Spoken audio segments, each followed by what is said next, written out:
All right. We are live. And we are up to the year 1996. Is that right? 1996. That is right. That is correct. And an interesting year it was. And it's Halloween. Well, tomorrow is Halloween. It's the Halloween weekend. And officially tomorrow is Halloween, but it's a Monday. So I imagine a lot of people are going to be doing their trick or treating either today or yesterday. Might have been some neighborhoods doing that. I've seen, kids in their costume with their parents going to stores. Hello, Zeb. Yes, we are. And but in my particular building, never get them, which is perfectly fine. So I don't bother to buy any candy or anything like that. They have, of course, the Halloween parade on Halstead here in Boys Town, which normally it's very cold, for Halloween here in Chicago. But, right now it's 55 Fahrenheit, quite mild. Uh, you know, just slight breezes. We often get some really intense nor'easters this time of year blowing in off the lake. It has not been. Um, it is not uncommon that it will snow on Halloween here in Chicago. But it's definitely not that kind of weather today. Very mild in the mid 50s. Really kind of in itself, to me, kind of spooky because of, the way climate is shifting and changing. 1996 is the year for music, and an interesting year. I don't have a lot, so I'm hoping that the usual characters who join us, will be able to share some. If not, that's fine. I mean, I've got some to get us through. Although, again, I have, probably slightly less than half. And hello, Chris. Good to see you again. Slightly less than half of what or about half what I would show is going to be on CD again. And then there was some good music that was released in 1996 that I don't have. Well, that's good. That's good. So we'll have some things to show, and because I really don't have a lot. Although again, it was uh, 97 and through 99 is going to be a bare year for me. All right, I'm going to have to look. And in fact, usually what I do, after these shows, I go and I look, for the next year and see what they have. But I was going through the list of number one hits, all right, for the year. And, I did ask a question that about this. All right. So last or for the 1993, I showed, the Bayside Boys mix of the Macarena by Los Del Rio. And this actually was number one in 1996, the year we're talking about today. hit number one on June 29th, and it spent 23 weeks in the top 10. And I asked that there was, if you knew what these were, and that there was only one other single that was in the top 10 for 23 weeks in 1996. And then there was only one other single that was in the top 10 longer, and that was for 25 weeks. So, no big prize, if you can figure out or guess what those were. Probably not too surprising on the one that was number one for 25 weeks. I remember the song well, and it really was not one of my favorites. Definitely, not one of my favorites. Hello, Jorgen.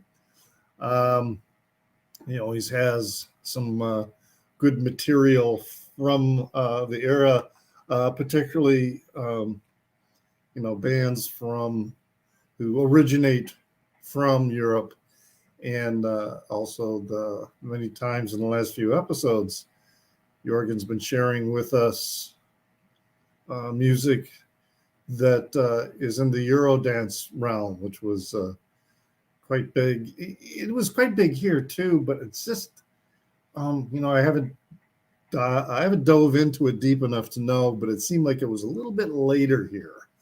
More in the late 90s, I think.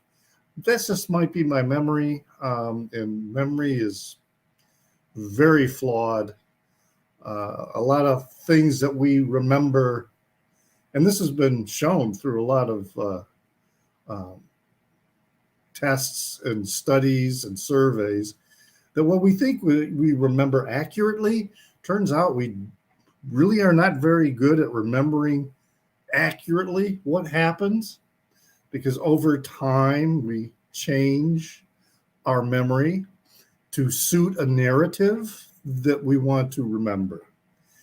And then, in fact, because I used to, as a journalist, cover police and court reporting, it was very interesting to find out that one of the most unreliable testimony in court is witness testimony, eyewitness testimony, and which juries tend to pay more attention to than to physical evidence.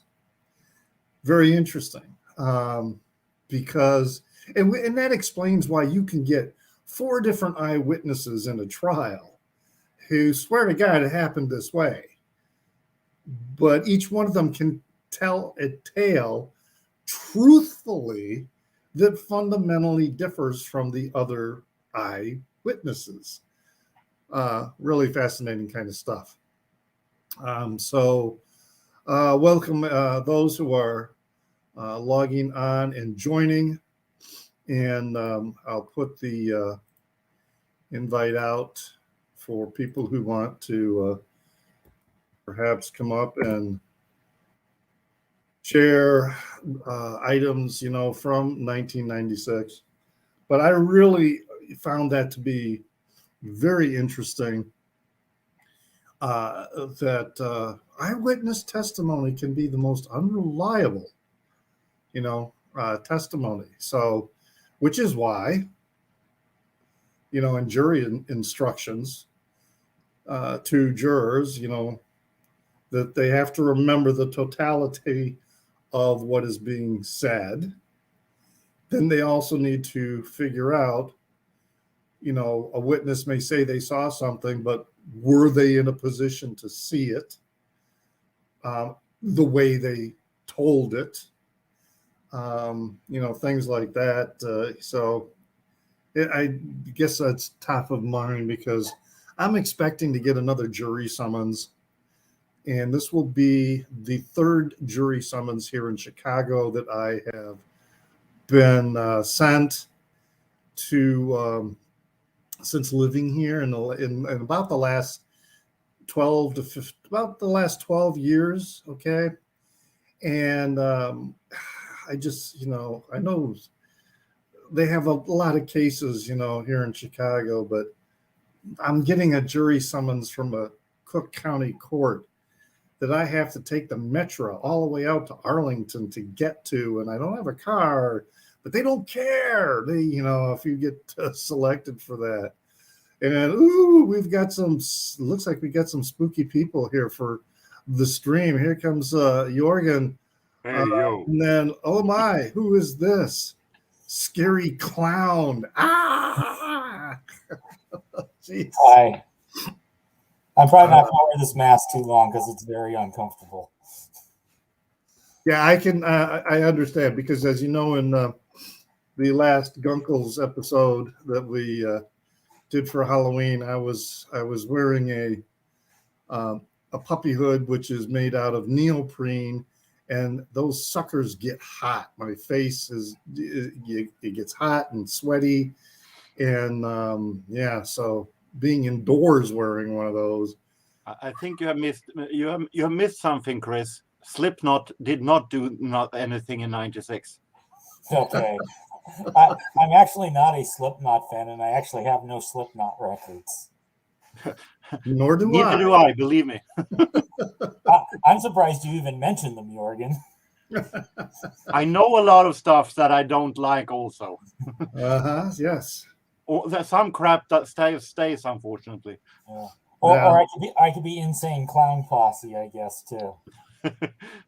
Well, I guess it made me think of Pennywise, but because the evil clowns always have points, and when they draw their mouths, they're always at a point, and all the serial killers pointy mouths are evil.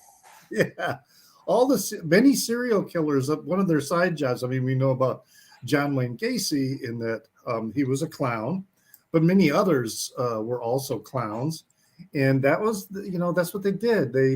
Most clowns, it's around, but the spooky, evil, nasty clowns always had a point when they would draw that. So at least with that mask, it's probably not quite as stifling as the puppy hood that I wore for the Gunkles video.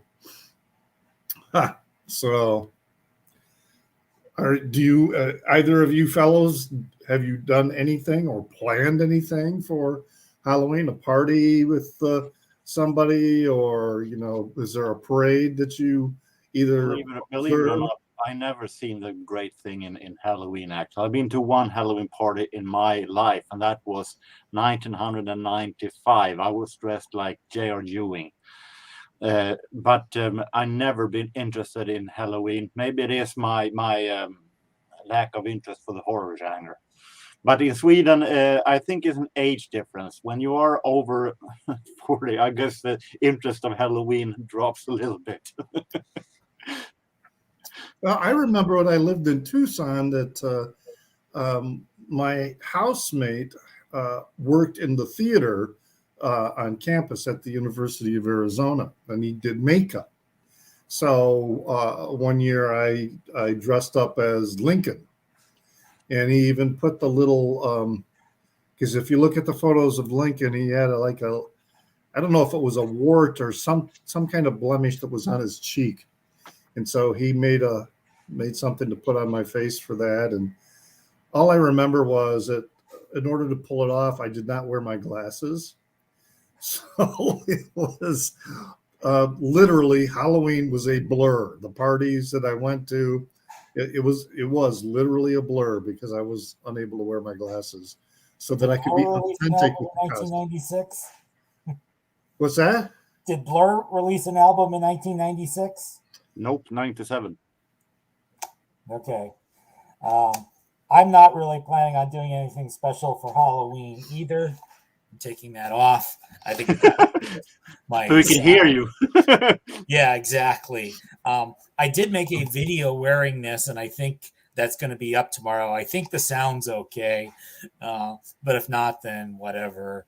And where I happen to live, I never get any trick-or-treaters because it's kind of rural, and it's just not a place where kids are going to randomly show up, so I don't have to worry about having candy or anything. So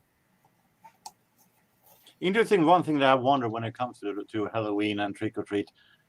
Normally, I understand the concept, but if you don't have any candies, what happens then? Does it have any effect that you say trick or treat? Well, the kids are supposed to be able to play a trick on you then. Do they, or is it just Some of them do. Okay. I mean, I don't know if it's a thing in Sweden, but sometimes like people in America would get like kids would throw like toilet paper rolls on their houses and trees, or throw eggs at their house. There'd be various bits of like minor mischief, vandalism sort of stuff. Try to do that in Sweden as a kid, and you will have the police after you like this. Don't even try it. Well, yeah, it's some the minor vandalism for the most part is fairly minor, but there are a few characters who get a little too serious about it, and soaping windows, that was another one. You'd take a bar of soap, and then you would write something or put something on the windows of the house. So soap was very easy to wash off. But then there were a few hooligans who would wax windows and take bars of wax. And of course, that's much more difficult to remove. It's pretty interesting because a couple of years ago, I think it was maybe 10 years ago, that the whole thing was pretty new, running around having trick or treat. You had Halloween costume parties even in the 90s here, but the trick or treat thing I didn't see until then. 10 years, maybe it's 8-10 years ago. And some kids was ringing on my doorbell asking trick or treat, and I didn't have any candy back home, so I couldn't do anything. So I said, no, I don't have any. Okay, and they march on to the next door. No, Yeah. nothing at all, other than when you have opened the door. God damn it, you will have every other kid in a neighborhood running into your door the entire evening. Yeah. I had to run open. No. As Ed here says, I asked for treats. There were people, that they had candy, but when the kids said trick or treat, they said trick.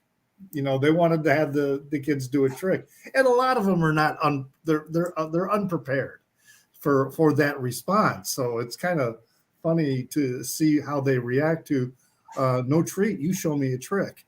No, what do we do? We're nice kids. Are we supposed to be bad kids now? So, yeah, but then they would get. I think the last time I actually participated in, at someone's house, it was pretty nice. They had it all set up with spooky music that was playing out, and it was a fairly mild night. So we were like all get up like monsters. So we would like try and scare the kids when they would come to the door and all that. That was fun, but that was a very small Midwestern town in Michigan. If you have to be careful how scary you are in the city because they might call the cops on you. So then nowadays, when they call the cops on you, the cops might shoot you. So with that note, what have we got? Everyone trick or treat. And the cops come boom, boom, boom, boom to the kids. Oh, yeah. About Halloween gone wrong. Yeah. When I was a kid and a teenager, dressing up like a police officer was probably a lot more common and acceptable than it is now. I think I don't know. I haven't been around kids for trick or treat for so long. I don't know what the popular costumes are. I don't know what the big crazy cartoon characters are. I know anime characters for a while were pretty hot. Pikachu costumes, and Pikachu's cute anyway. So there'd be a lot of kids dressed up as Pikachu or, what's his name from Dragon Ball Z? Ginkgo, no, not Ginkgo. Goku. That's from Dragon Ball Z, right? People who are anime fans and the Peanut Gallery, let me know if I'm correct with Goku. I mean, I know nothing about anime, so yeah, I'm a Disney fan, and that's far away from anime. So yeah. So here I could. This is from Dragon Ball Z. I'd have to take my glasses off and turn my hat around, and then I can do the. All right, so now I can do the Halloween thing, but You could have done that for the Gunkles because that's probably not as uncomfortable. That is a very good point. But the problem is, You again, can't see. I cannot see. I'm looking over here. I got to go all the way down like this. And then I see Ed Topo said, only know about Hello Kitty. You see, yeah. Yeah, when I did my video, I had to wear this mask. I had to have my glasses underneath it because otherwise I can't see like my computer screen. Usually when I do videos, I'll have like a notepad open on my computer with my notes. Okay, I can do this with my glasses underneath as long as if I don't lean forward too often. We'll see how long I last with this. All right. All right. So the music in 19. Does anybody have an idea about what my question? What were those other two hits from 1996? The one that was just as long as the Macarena. I would assume that one would be that Blackstreet, No Diggity. No.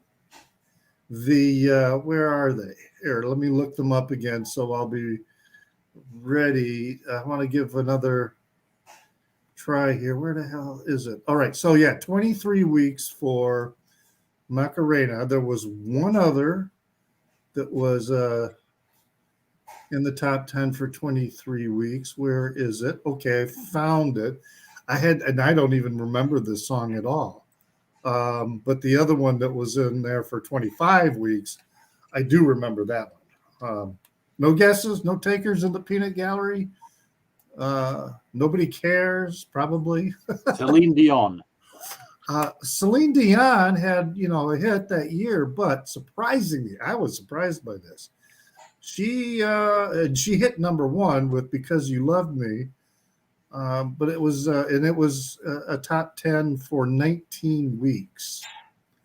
Because I was thinking that it can't be a song that went too that big in Sweden, because Sweden's most popular song was a Eurodance hit by Robert Miles. So I don't. Yeah, that's sure what it could be then.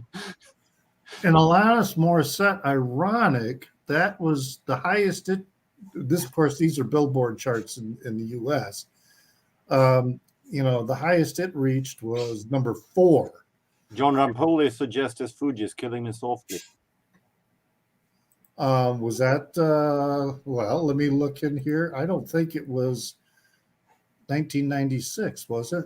That was 96. It was? Well, it's not showing. It never made it top 10 because I'm not seeing it in my list of top 10s.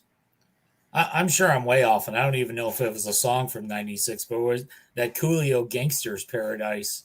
Well, I was thinking that also, but it's from '95 originally. Right. This was a Coolio's was peaked in 1995. It was a single in 1996. It peaked in 1995 it was 22 weeks in the top 10. Gangster's Paradise. But it gets in a separate list because it was a top 10 single in 1996, which peaked in 95. So by the time it was still a hit in 96. Tupac, California. Well, you guys are all way off, I know, but let me see. I had a feeling that since he was murdered in '96, that would spill off on the hit chart. I'm looking for Tupac, and he's not showing up for top 10. Okay. And Topo suggests Elton John. I would assume he means that song for Diana, but the Lady Di was killed in '97, so it can't be that one. No, so we don't know. Well, just to get this done and out of the way, so All right. Pop charts are not my specialty, so Neither am I. I just. It is my specialty, but I have no check on American hit charts, unfortunately. Yeah. All right. So the other hit that was a top 10 for 23 weeks, like the Macarena, everything else was less than 23 weeks, was Nobody Knows by the Tony Rich Project, which reached number 2. That was my next guess. I can't even remember that song. I don't know what the hell that song is. Tony Rich Project is a soul band, so I would assume it's some kind of soul ballads, hip hop soul ballad. Yeah. So the one hit that also reached number 1 that was in the top 10 for 25 weeks, the longest one for the year 1996, was Unbreak My Heart, Tony Braxton. Of course it was. Of course. I had that in mind, but I thought that came so late that would spill over more to 97. Yeah, it was December. Well, wait a second. When was it number 1? Okay, I hope I meant no, that it peaked. Yeah, it peaked in December. So it was a late in the year, edition or whatever. December 7th is when it peaked. Pearl Harbor Day. Ed Topo, she didn't exactly die a natural death. She was killed, not by a murderer, but by in a car accident. So right. So she was killed. She didn't die in natural causes. She was killed in a crash. So yeah, all right. Well then let's get on with our tracks here. And Jorgen, you can start us off. And 1996, the year when I've started to feel that I was along with the music a little bit anyway, because I was newly in love with Britpop. I liked indie pop like never before. I also was newly in love with Eurodance music, even though that genre was on the decline. But I've started to discover new musical genres that I was in love with, so it was kind of almost a new start for me musically.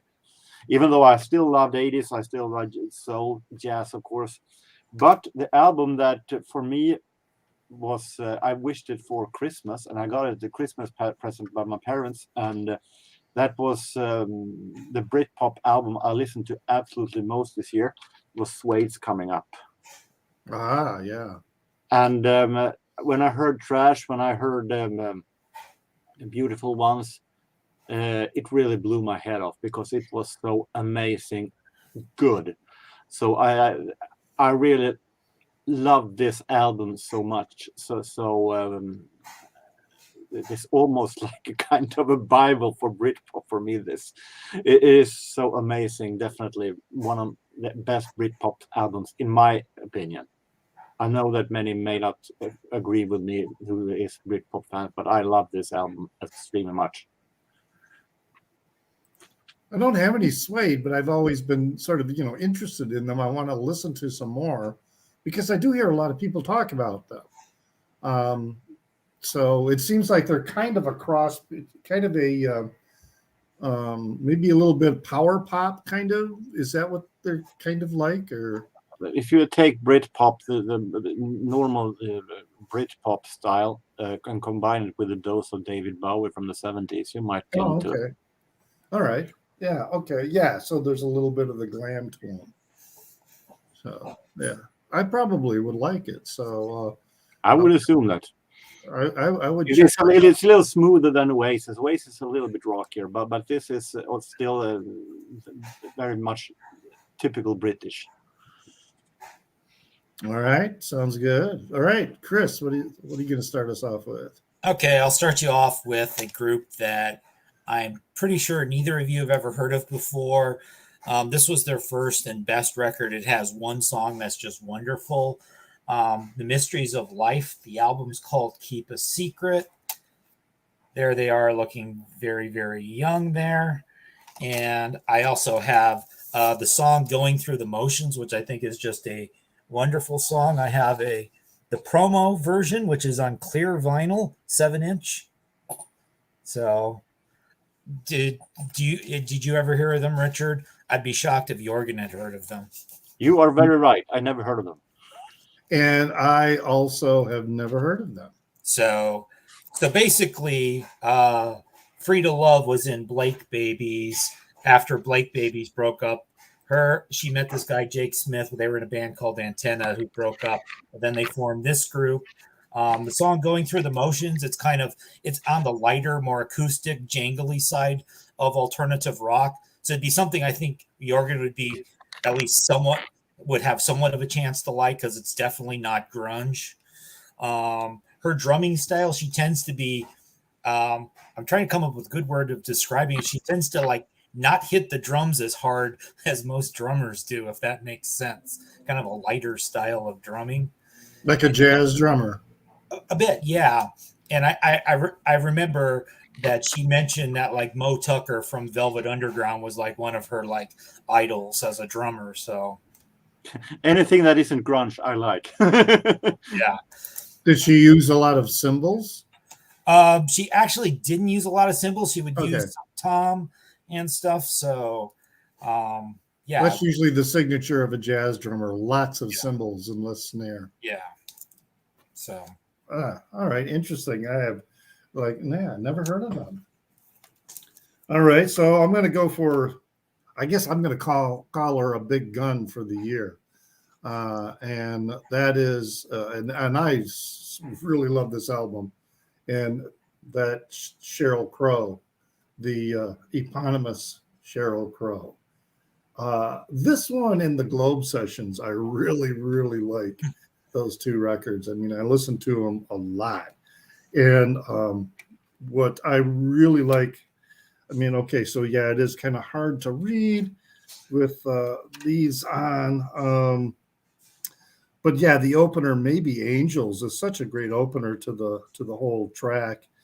And the story, or the book, it's such a, I mean, it's a good song, although I don't know who it's about. All right, so because somebody obviously wrote a book about her. I think it is based on a real thing, and I don't know who she's singing about, but it is a good Sweet Rosalind. Oh man, there's some good songs on here. Yeah, there's the book, Superstar. Just, I mean, it really is a very solid album in my opinion. And all the way, from the beginning. I don't have it on vinyl. I do have it, obviously here on the CD. So I would like to get a vinyl copy of it. It's just because I do have it on CD. It just hasn't been like a high priority for me to get. But yeah, Sheryl Crow's eponymous album is, to me, very cool, and a really good one for 1996. I thought we were doing backwards hats now. Well, you see my wave, here in front. I can't. The bill won't go over that. I tried to like Sheryl Crow a bit more, but it's something that doesn't connect to me. But she has done some really great songs. I love that James Bond theme she did. Yes. She has done also some great songs, but I don't think that I will buy an album by her. I felt like it hasn't that sound that really connects with me. Yeah. I only have the Tuesday Night Music Club, or whatever that was called.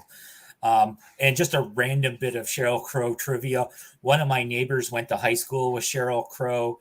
Would have been like early 80s in somewhere in Southeast Missouri, which isn't too far from where I'm at.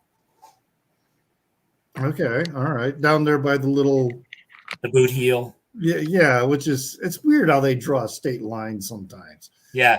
Why the hell is that Missouri and not Arkansas? Yeah, it's just, well, whatever. I think there's some historical reason that basically a guy who was a wealthy landowner in that part of the state didn't want to be in Arkansas. Right. And he had enough pull to get them in Missouri. Right. And that's probably true. All right. So she seems to be singing about Clapton, and if it makes you happy. I'll have to Um, oh, and then that Sheryl Crow album is not available on vinyl. Ah! That's terrible. See, I don't think Stunty's here today, but see, Stunty, we can't get all our records on vinyl. 90s records in the US were almost all CD. Wait a minute.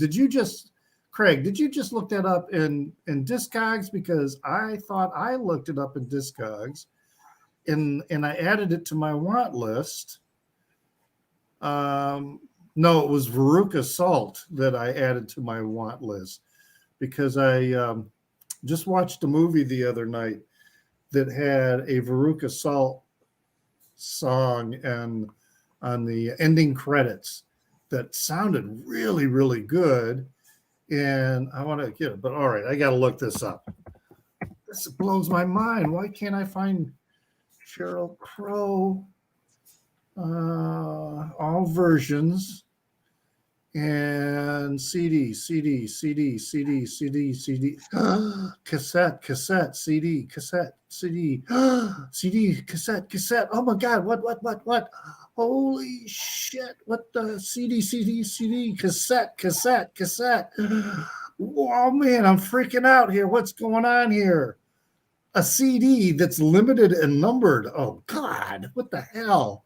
CDC. Oh my God! I doubted you, Craig, and it appears to be true. It's not on vinyl. What's up with that, Cheryl? Oh my God! It's not available on vinyl.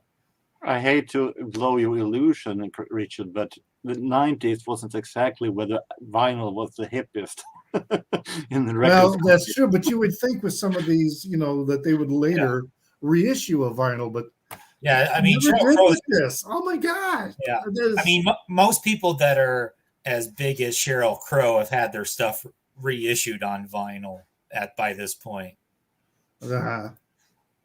So, yeah, Greg is correct. That just blows me away. That So now I'm glad I have the CD that I have, but I'd really like to see it reissued on vinyl if they did maybe they will. I don't know. But geez, so many years and so many releases and only CD and cassette. All right. Well, Jorgen, it's up to you now. Bring us back. Bring us hope. I said that two genres was my main thing in '96. One was Britpop and indie pop, and the other was Eurodance. The story behind this album goes to '97, but the album itself was released in '96. This is a band that I never heard of when I discovered them first. This is a German band called Experience. Experience is, you can call it a Eurodance band with a little touch of synth pop. And the singer Claudia Uhle is a schooled opera singer, so she has very high voice. I heard this the first time when I was traveling to Stockholm in '97, the spring, with a couple of friends, and they played in the car stereo this album. And for the first time I heard it, it really knocked me off my feet because it was so amazing. So immediately when I got home, I went into my record store and made a special order because, of course, it didn't exist normal in Sweden. I had to do a special order for it. And this is really, really amazing. It is danceable. It's also beautiful. It is dreamy Eurodance music, and with a very special vocal that make it sound a little folk music almost. So it is extremely beautiful dance album. Experience and Magic Fields. Never Ending Dream is with a hit single, and it is so amazing. Sounds very interesting. Never heard of them. So Experience, huh? I think they're only big in Germany. I've never seen any other chart positions in any other countries, not even in Sweden, unfortunately. Okay, I'm writing this down because there is a store with within a 10-minute walk of where I live. Experience with an X and. Okay, experience. It spells like this. Yeah, got it. Okay. But yeah, it specializes in mostly, DJ music, dance music, and also a lot of other connected trance, etc. That it's an amazing store. A little pricey. I mean, some 12-inch singles are like, as much as a full album. Anywhere from $12 to $20. Some of them are. And Experience is currently working on a new album, so it will be very, very interesting to see. Yeah. So, how long has it been? How long has the gap been since their last album? Not that long, actually. I think it was. So they've been consistent ever right through the years. No, they haven't. They have switched. They haven't had another singer also from 2000 and until maybe 2015 maybe. They had another singer also, but they release an album not every year exactly, but they release pretty okay often. So they're more productive these days than actually were around 15 years ago maybe. Okay, all right. So I will definitely be checking that out and see if I ever find something by them, because this store does have a lot of Eurodance and European-oriented DJ music. So, all right, Chris, what's up? All right, so the next record. So this is something I got in CD back in the day. It was actually not one of my favorite records by the band, but several months ago, I was listening. My hard drive has all my CDs ripped on it. It randomly came up. I enjoyed it a lot more. And then when Nick Rudeau was having his moving sale, I picked up The Cure Wild Mood Swings on vinyl. Yes, it's picture vinyl, which I'm usually not a fan of, but this one actually sounds fine. And I decided I like this album now a lot more than I did when it came out. I'm still not going to say it's one of my favorite Cure albums, but I'm definitely more of a fan of it than I was in 1996. And if Craig's still on, I'm sure Craig's happy because we know Craig might like The Cure. He might. The little I've heard from that album is actually good. I think the single, the 13th, is actually a great one. Yeah, there's the 13th. This Is a Lie, Mint Card, Jupiter Crash. There's really a lot of good songs on here. I think the last few songs it starts trailing off, but this held up better re-listening to it today than I thought it was going to. Yeah, he not only it's not Craig's favorite, we can see. Oh, okay. I was looking up something, I didn't see his reply. It's still okay. So yeah, not a fan. Terrible, but I do like it more. It on every format. Yeah. Well, it's CD, cassette, vinyl, picture disc, mini disc. Yeah. So just in case, because I know 8-track. Craig has probably got, if he wants to pull some records and come up and join us, there's the link. So, all right. Well, all right. So the next one here I got is I pulled this out, and you see, again, this is when I do these ones by year. It's cool for me in many ways because I end up pulling records that I haven't listened to in a long time. And there's this one here, which can't really tell what it is.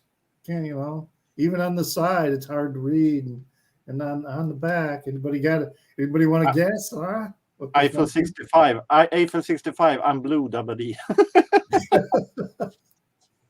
This is Lou Reed's Set the Twilight Reeling.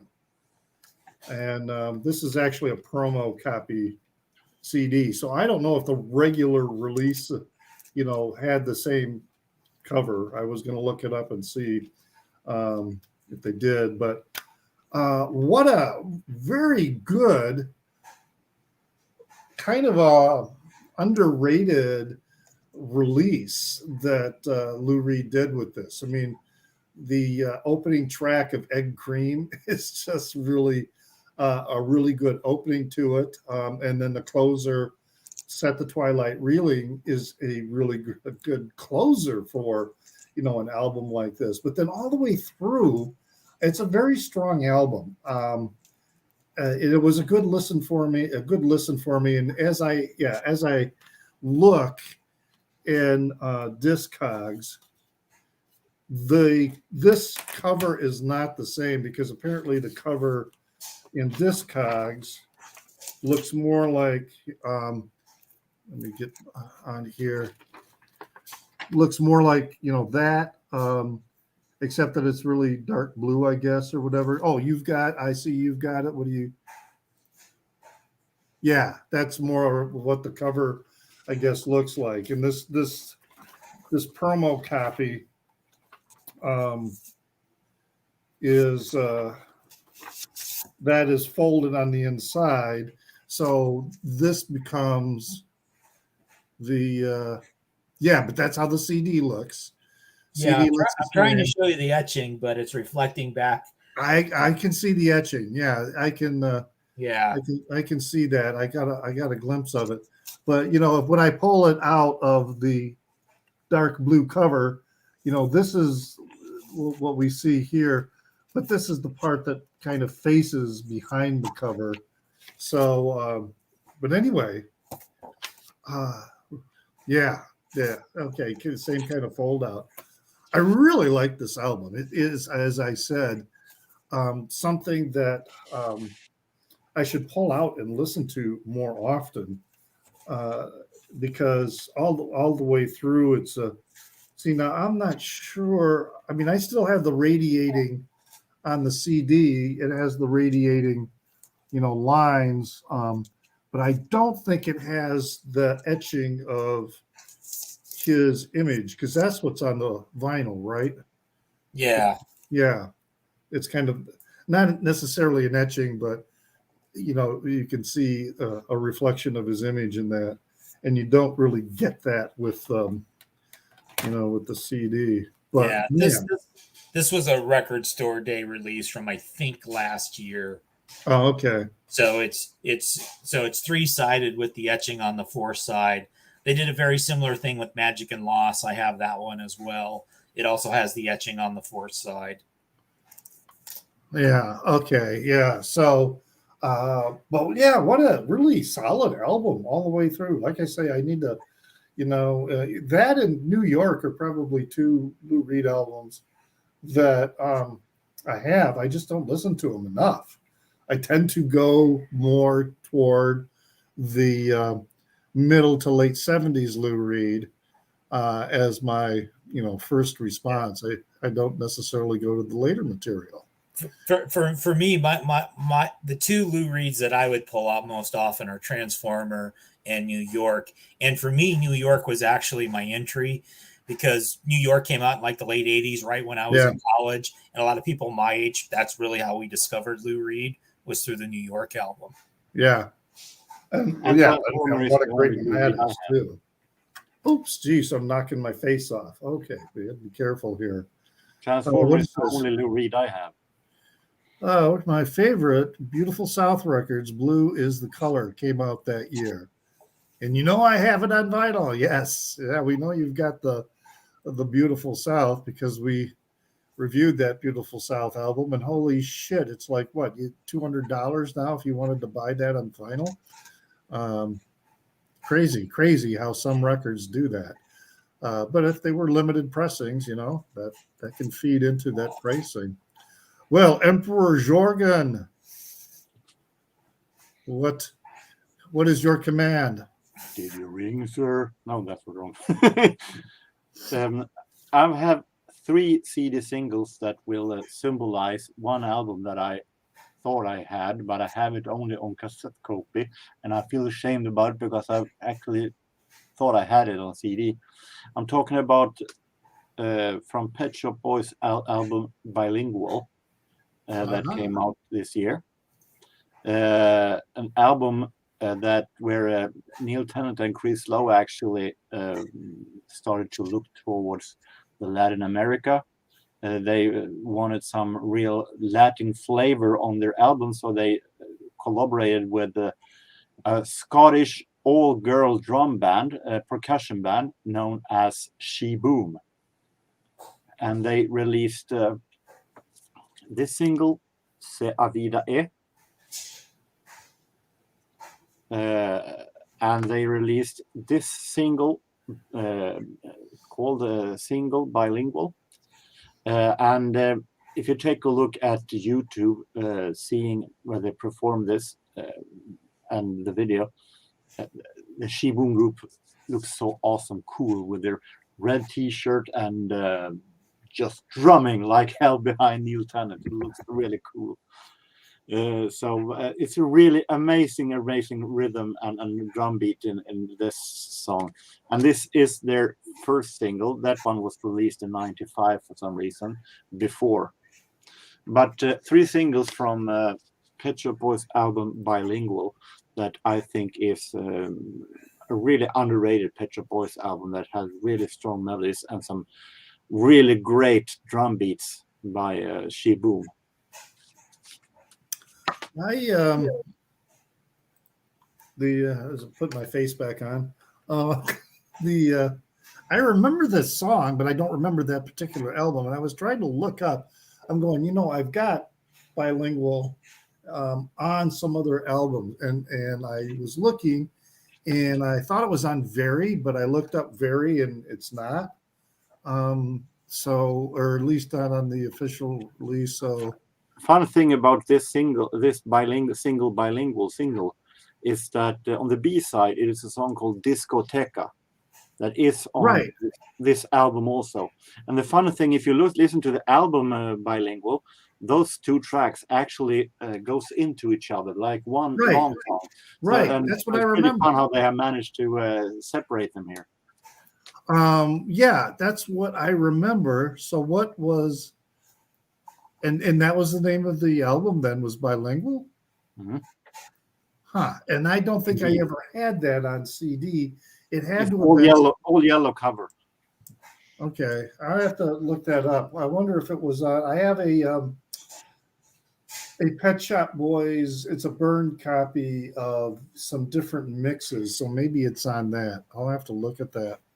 They at that time they released always a remixed album after the original album. So I know that is some a bilingual remix or something like that coming after this. Yeah, and I'm thinking, okay, if it was if this anthology or whatever that came out afterwards. Did it have the remix they did of the Yoko Ono song, "Skating on Thin Ice"? I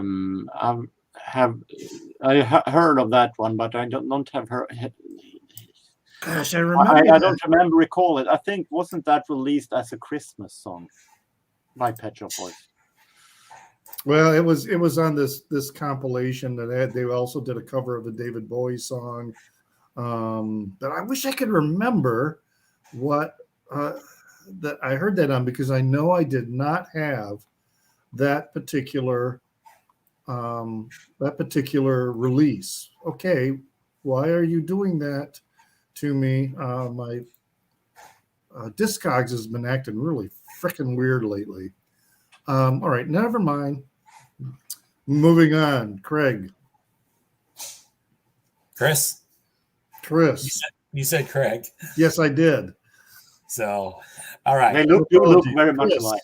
Yeah, exactly. Yeah, we're like brothers. Okay, so we're like twin brothers. So I'm going to go a little bit heavier with this one. So I'm going to show This is one of my favorite bands, and they're still around, called Local H, As Good as Dead. So a little bit heavier in terms of the alternative. This has probably their most famous song, Bound for the Floor. If you remember the song about where they kept on using the word copacetic. Well, I know the word, but I don't know the song. Okay. Then High Five and MF. You can use your imagination for what MF stands for. Eddie Vedder is a pretty cool song.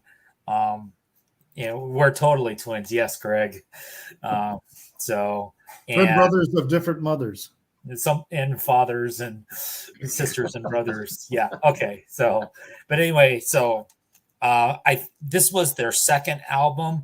I actually don't have their first album because some of the Local H discography is extremely difficult to get in any format at this point of time.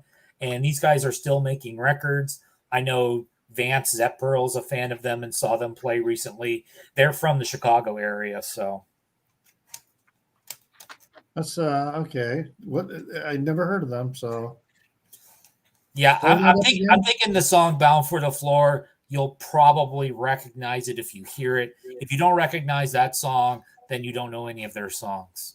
Okay. I probably don't know any of their songs. Yeah.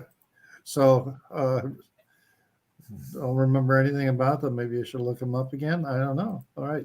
What was the name of the band again? Local H. Local H. Never heard of them.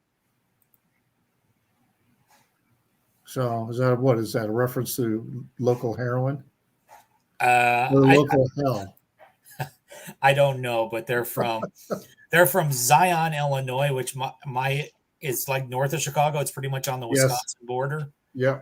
So famous for a lakeshore park that is famous for cruising.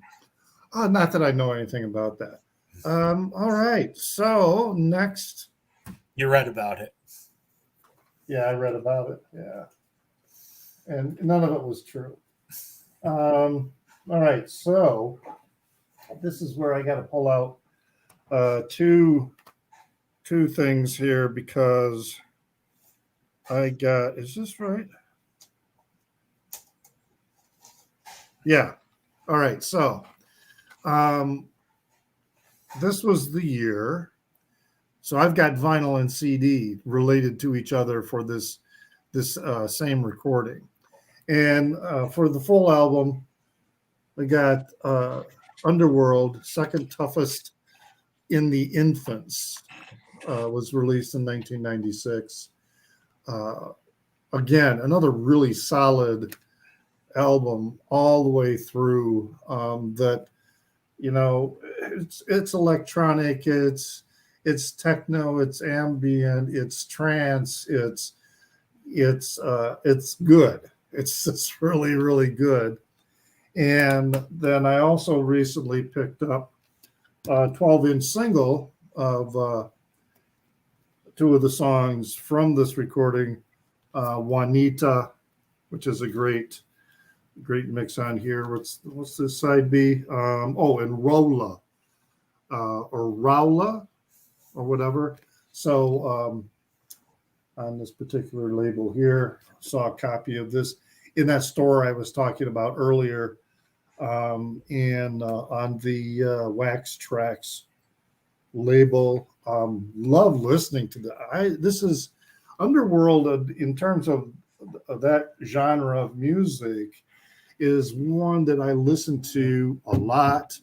Although more recently, thank you, Stunty, I have been listening to a lot more Coil, and also for my entire life I never really heard of Stereolab, but I only recently listened to their music because they played a show here in Chicago. So I'm very much getting into Stereolab. But Second Toughest in the Infants. It was not my first CD for Underworld. It was the second one that I bought, but really, really good. It's probably my favorite one of the ones I have, and I only have two. other than a lot of mixes. I have some CDs of different mixes of their songs. But and I do want to get dub my bass with my head, or whatever the hell it's called, the one that came out the year or two before. I would like to get that. But either of you guys listen to Underworld? Only Born Slippy. Yeah. Okay. Yep. That's And it was Born Slippy is a little too much trip hop for my sake. Yeah. That's from the next one that they came out, because I've got some mixes of that on CD. Oh no, Born Slippy is not in this set of mixes. It's King of Snake, Jumbo, Push Upstairs, and Bruce Lee on that collection of mixes. I used to have a burned CD of theirs that somebody gave me. I don't remember what album, and I don't even know where that CD is currently. I do remember on like one of my recent thrifting trips, I found like a 12-inch of Underworld. I would have bought it, but it was too beat up. Yeah, that can be the case, especially with the 12-inch singles, that people beat them up, especially if unless they were a pro DJ. Some beginner DJ probably. Yeah, right. But I am surprised. I have watched some, DJs that you would think would show a little more care with their wax, who are like their bear paws all over the vinyl. It's really quite shocking at times. Anyway, so for that type of music, and that's also when I started getting into, a lot more. I mean, I've got so many of these other compilation CDs one of the singles, this was released long before it peaked, but it peaked as a single, La Bouche would Be My Lover. And, there were a lot of songs like that were released way before, but they didn't peak until 96. All right. So what do you have, Jorgen? A band that I showed in 1990, if I'm not wrong. I showed then an album by British The Beloved, and in 96 they released, from what I understand, their final album, because there have been a compilation after that, but I don't think there have been any other real album after that. And this album X that went totally under the radar, and of course I think this is the best. Of course, I'm always against the screen, but I think this is a really amazing, dreamy disco synth pop album. If you listen to the song Ease the Pressure, the beat in that song is so amazing. Deliver Me, also a really great one. Beloved, of course, then consisting of then a real couple, Helena and John Marsh, and a really dreamy and really funky synth disco album. So that I listened to many times. Yeah, this is hello there, Stunty. It's a lot of these, Jorgen, that you show. I'm intrigued by them, but I've never heard of them. And so I need to. There's so much music out there, though. The Beloved was a band that it was a European band that sold in Europe mainly only. Yeah, right. And unless you were a DJ, in many cases, how do you keep up with some of the, all the different music that does come out? It's a challenge. Chris? All right. Well, we've shown this band a lot over recent weeks. This is actually my favorite album by them from the 1990s, REM, New Adventure in Hi-Fi. So I've got a recent reissue. Which I am so surprised I don't have. I thought for sure I had this, and I don't. Yeah. So How the West Was Won and Where It Got Us, The Wake Up Bomb, Ebo, The Letter, Bittersweet Me. The song titles are an annoyingly small font. So they don't realize REM fans are all old now. Yeah, really.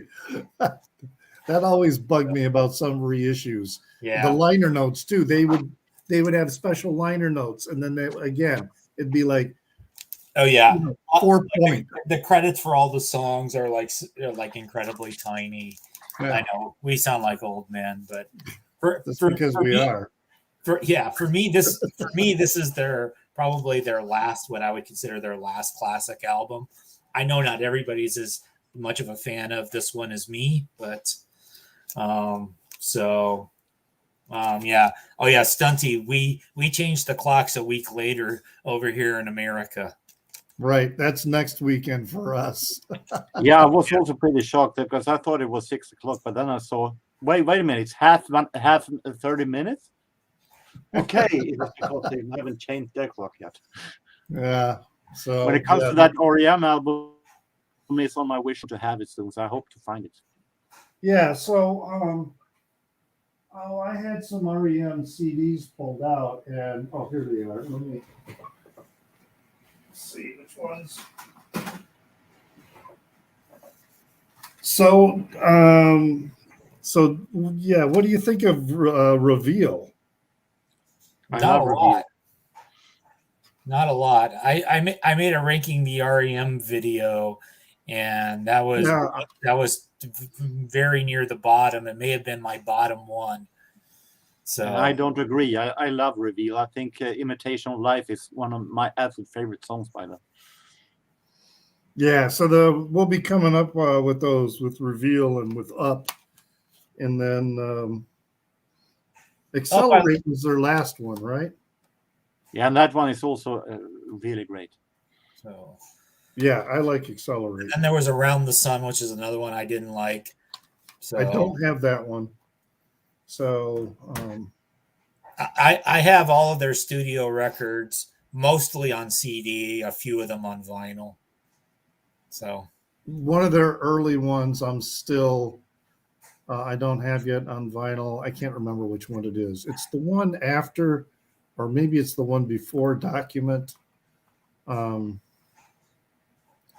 Life's Rich Pageant. Let me look at the cover. Maybe Fables of the Reconstruction. I have that one. Okay. I don't remember what else there is. Documents. It's probably there we go. Let me call the right band up here to take a look. Murmur I have. Maybe is it Reckoning? No, Reckoning. It is Fables of the Reconstruction. It is Fables of the Reconstruction. The one before Life's Rich Pageant. Yeah, because I think Fables would have been 2 before Document, because I think Life's Rich Pageant's in between.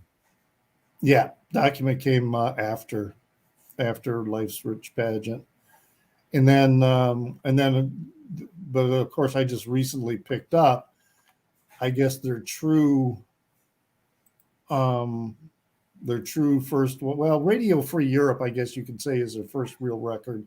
But Chronic Town is, to me, the Chronic Town EP. Yeah, it's really their first. I only have Chronic Town because I have the Dead Letter Office CD, and they tacked Chronic Town on the CD. Oh, I should check that, because I think I have Dead Letter Office too. I should look and see if that's. And I have Dead Letter Office on vinyl, and it doesn't have the Chronic Town songs on it. Okay, all right. But they were tacked on the CD. But I must get that one, like the one that you showed. That. Adventures in Hi-Fi. Yeah, I really, really thought I had that in my collection, because as I was going through 1996, so you don't have it in any format? Not in any format. Yeah. I was really surprised. So there's one who has the album, and 2 there above that are drooling after it. Yeah. All right. Well, okay. So I don't want to mix up these REMs that I pulled out with the other stuff that I got here. So this is probably, I have mixed feelings about this artist. This is a good record. Don't get me wrong. But this is, when Odelay came out. And I have, and yep, I see Chris has got it also. Hold it up again there, yeah. So, This is unique. And so does Jorgen. This is unique. This is the first time there's all three of us. That we all have. Yeah. And it's a good record. It's a good release and all that. But having said that, there are a couple things that and I didn't look up like Grammy Award winners from 96, etc. But because what it made me think of is, I think Beck got a Grammy for this, did he not? I was thinking he wasn't getting Grammys till later, but okay. I'll be honest, I don't really follow the Grammy Awards. I don't have that check on the British Grammy Awards. I'll have to look it up because I just kind of felt like he was, his music is so quirky, but some of it is straight up hip hop. And I just feel like sometimes, he was getting credit that maybe some other artists. No, I looked it up. You're right, Richard. So he got a Grammy for Best Male Rock Vocal Performance in 1997. It was released in 96. It got nominated for Album of the Year, didn't win. And so this was it won for alternative album. So when you get noticed by the Grammys, that would make his most palatable and commercial, album, which creatively might also make it his weakest album. Is one way of looking at it. But when it comes to Beck, for me, this is an album that from the beginning I didn't like Beck at all. I thought that Luther was boring. I thought that Mellow Gold was not my style at all, until I heard Where It's At, that I thought that is a pretty good song. And then I realized that I think it was 7 years ago that maybe I should give it a try. And this was by far better than I could ever imagine. So 2 tape players and a microphone. But yeah, I don't know. I just kind of felt like he was getting recognition for some of his songs that were in the hip hop genre at the expense of other artists. That's just my impression. I could be way off on that, and that's in my impression of that situation. I could be completely wrong, but that's just kind of how I feel about it. But that first EP that he released that had Loser on it, I got that. And then I got this, and then I don't know what it was. I stopped following Beck, and I don't know why. So I have in front of me the Best Alternative 1997 that Beck Odelay won. Do you want to know what the other nominees were? Sure. So Boys for Pele by Tori Amos, The Burden of Being Upright by Tracy Bonham, New Adventures in Hi-Fi by REM, and then Melancholy and the Infinite Sadness by the Smashing Pumpkins, even though it was released in 1995. But it took us a year and a half to listen to all those damn songs. Well, right. That is kind of how because when you think about the Academy Awards too, it's in January, late January or early February, and it's all about movies that happened the year before. So when do they do the Grammys? That's also in like January or February, right? February 26, 1997. Yeah. So yeah, they're mostly going to be talking about recordings that were released the year before. And then most likely November, December albums comes in with this. Right. Someone tries to sneak something out so that they can get considered for that year's Grammys. They do the same thing with the Academy Awards and films. They try and make sure they get that release date so that they can be considered if they think they have a contender. The So- date is limping a bit. Yeah. Yeah. But so he says Beck should have stayed in the lo-fi style. Yeah. Which is what appealed to me especially with that first EP that he released. The lo-fi, and that whole what he was doing was really, really very interesting. And this, maybe he went back to it after this. I'll have to look up some of his recordings and give him a listen to find out. So, all right, let's move on, Jorgen. A little smoother. I'm going the cover. I know that the cover sleeve looks with a whole lot of price tags, but the album is really, really great. I like this artist very much. Jason Kay, aka Jamiroquai. Yes. Yes. And the album Traveling Without Moving, that contains Virtual Insanity and those kind of really amazing hits. A really, really smooth and great album, sounding very much 70s soul funk, Stevie Wonder style in it. I have most of Jamiroquai's albums actually. I think there's only one that I'm missing, so I hope to find that one soon. But this is highly recommended if you like smooth soul funk like me. I really liked Jamiroquai, when they came out, but I never liked them enough to buy any of their records, if that makes sense. I really liked listening to them, but I guess I never felt like I would. I don't know. There's just, I don't know. That how I said it first. I really liked them, but not enough to buy anything. Maybe he's that kind of an artist for you that when you think that greatest hits is enough for him, and this is enough for you. Yeah, there are, especially with some early 60s and 70s bands.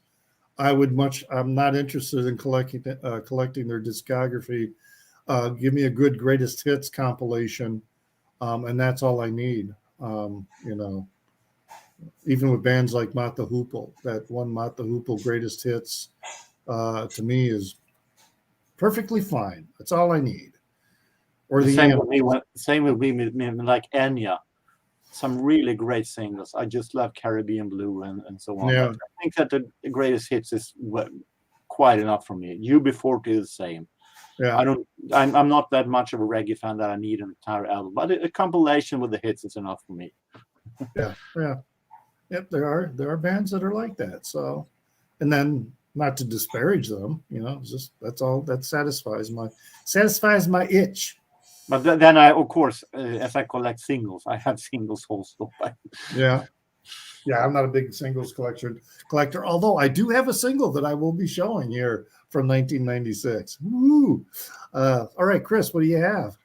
All right, so I'm pretty sure this is not in Jorgen's collection.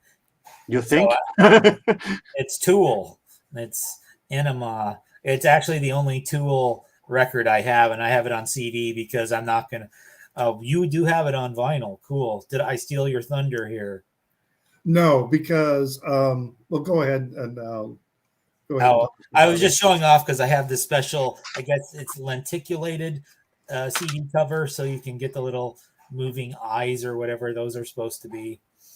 And so I listen to this every once in a while. It's just one of those kinds of things to stick in, listen to.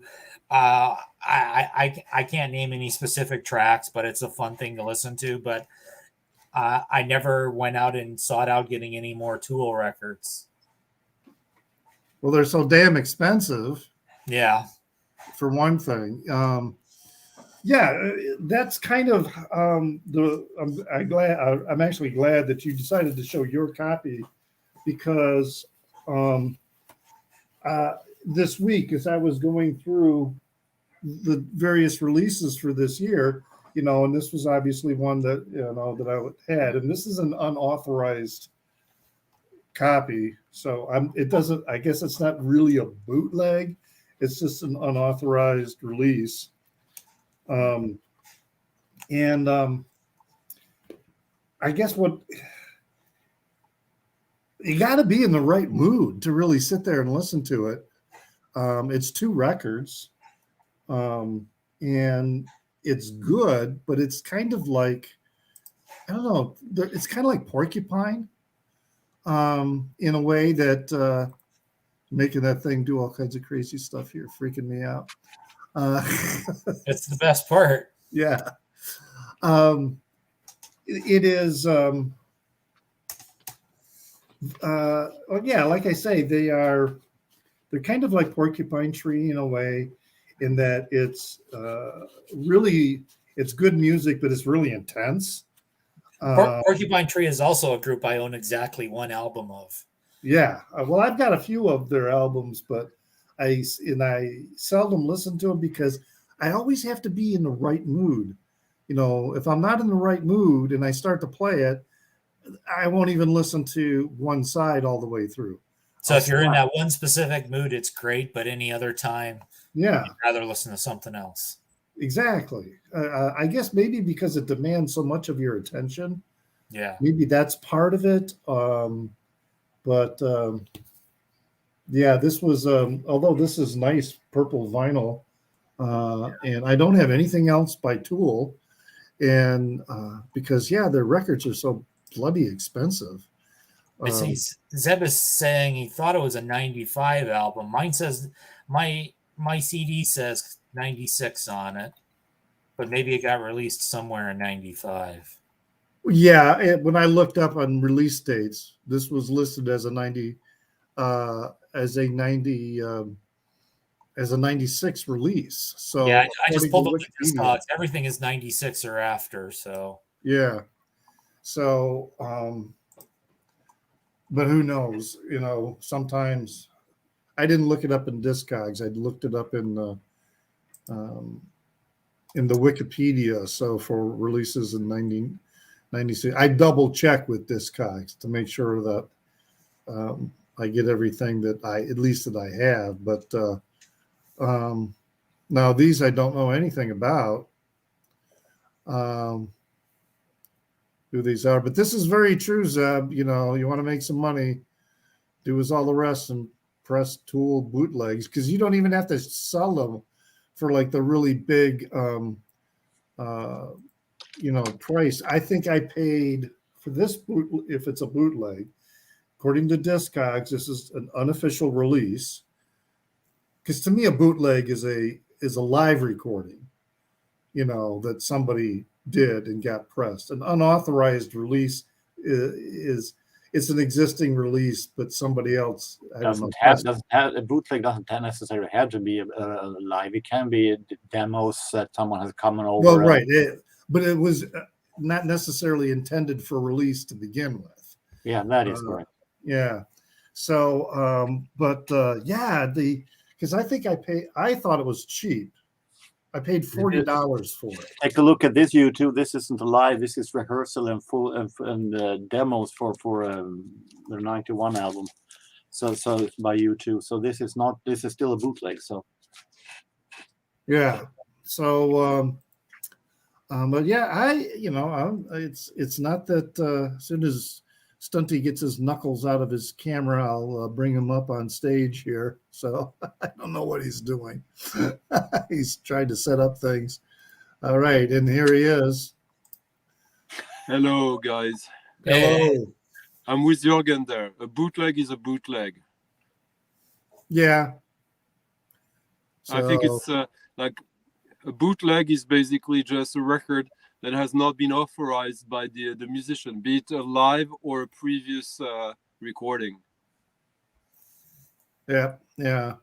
I know there's a tradition that you're talking about in the US, but it is a live bootleg, and a live bootleg is a bootleg release. Yeah, yeah. And I'm pretty sure that that's what I have with this one Tool release. So, but hell, when I saw it, I picked it up, I grabbed it, and it was like affordable. It wasn't like more than $100. And then they went through that crazy shit that they were going to re-release or their earlier material, and then they were going to ask an outrageous price for it. I think the fans rebelled so much against that they dropped that plan, which was probably a good thing because what's that other album? It's kind of got the red like horns on it or something, and then Zeb's requesting Jorgen that. So what is it about the?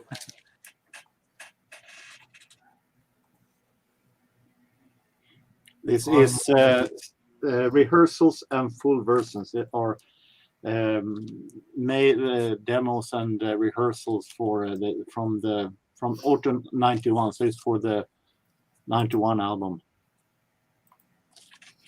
Okay. And the '91 album was what? Was that Europa or was that Zoropa? I mean, or Europa was 92 or 3. okay. So the one before that was Oh no, Achtung Baby was 92, 93, and Europa was even later, wasn't it? Achtung Baby. When was that? Achtung Baby was 92 or 19 or 93, I believe. So if that No, was, it is Achtung Baby. yeah, I was gonna say if that was '91 demos, then they were working on Achtung Baby. That would be the one that they got in there. Interesting, because I do like those records. I like Achtung Baby and I like Zoropa. That's when they tried to become alternative again. They had like the song "The Fly" that was a little more like edgy. And The Grammys think they're alternative. Well, They thought Jethro Tull was heavy metal, so yeah. right. And Jethro Tull was like also considered, prog rock, and he created, with Thick as a Brick, the biggest satire of prog rock, ever created. That it became known as the greatest prog album, one of the greatest prog. Well, talk about irony. Achtung Baby is a good album, but it's not their best album. But it's a good album, no doubt. It's just that Jethro Tull is they started as like a blues band that went into folk and then everything. So basically, it becomes prog because it's just a little bit of everything together. So yeah. But I always thought that was kind of funny that an iconic prog album is Thick as a Brick, and he's like saying, well, this was a joke against prog, So well, we just went with Chris, and so that brings you up. So can you quickly sum up the albums you've talked about so far? Let's see. We went through. Jorgen will have to probably say what.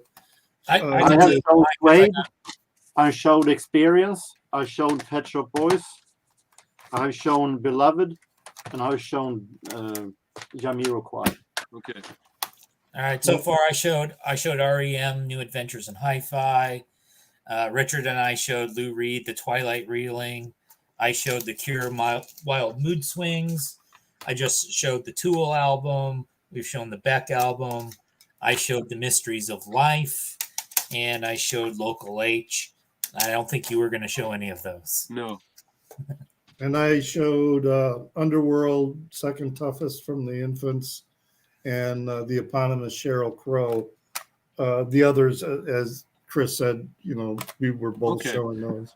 So let me quickly try to sabotage you all. All right, excellent. Drive that train right off the tracks. So how could I sabotage a little bit Chris and Richard? Which record should I show now? What do you think? I don't know. Tortoise, which I know of, but I've never listened to. Really? Yeah. Okay, because for me, so this is the second Tortoise album. Tortoise form basically Slint after Slint. Mm-hmm. And for me, this is the best of both worlds. Everything I love about Slint isn't there, and everything I love about Tortoise is there. There's stuff about Tortoise I hate, and it's before that. So it's got like this nice cover, of course, And Which one? What's the name of the album? Millions Now Will Never Die. Oh, Millions Now Living Will Never Die. Okay. They had an album before, but that was barely an album. It was more like a collection of tracks or experiments. But this was on City Slang. And that was a big album. I have the Japanese CD of that as well, with some other tracks that were actually on an EP on a Stereolabs label, Duophonic, the Gamera EP. And this has some. This was quite important to me because somewhat it was also zeitgeist. Because in my music, I started to make music that was influenced by Balinese music without even knowing it. And this has that as well. There is the gamelan. Like the gamelan music? Yeah, exactly. The tune, percussion, stuff in the context of like this is probably the first big post-rock album. Like when and this is probably up until some revisionist lists from magazines who were into that back then. This was probably by anyone into that scene the number one post-rock album of the 90s. I know some people like TNT by Tortoise. I hate it, but like I respect that. They're from Chicago, I see. Yeah. But this is literally Slint, Richard. Yeah. And you love Slint. So there's the single Jed, which I had forgotten because I wanted to make another entry which referenced something you guys have been talking about before. But yeah, Jed was also a free 4 EP single featuring remixes by the crème de la crème of electronica, drum and bass and stuff like that back then. And so they had like a much wider appeal than just alternative post-rock back with that. And I bought the CD of that back then, but I'm happy I bought the original vinyl like 10, 15 years ago before. I think it's probably not a crazy expensive record, but probably not that easy to find anymore. Well, I'll definitely check it out because with the music you like, this will definitely be, at the very least, interesting and probably very enjoyable. I'm sure that Chris knows this. You'll be surprised. I've never heard that record. I literally just added it to my want list, but we're getting right to the top. We're getting right to the time frame where I had entered graduate school, and I was putting so much energy into graduate school that I was starting to lose contact with music at that point of time, and there's a bit of, I mean, not 100%, but probably especially things that were not mainstream, and Tortoise was certainly not mainstream.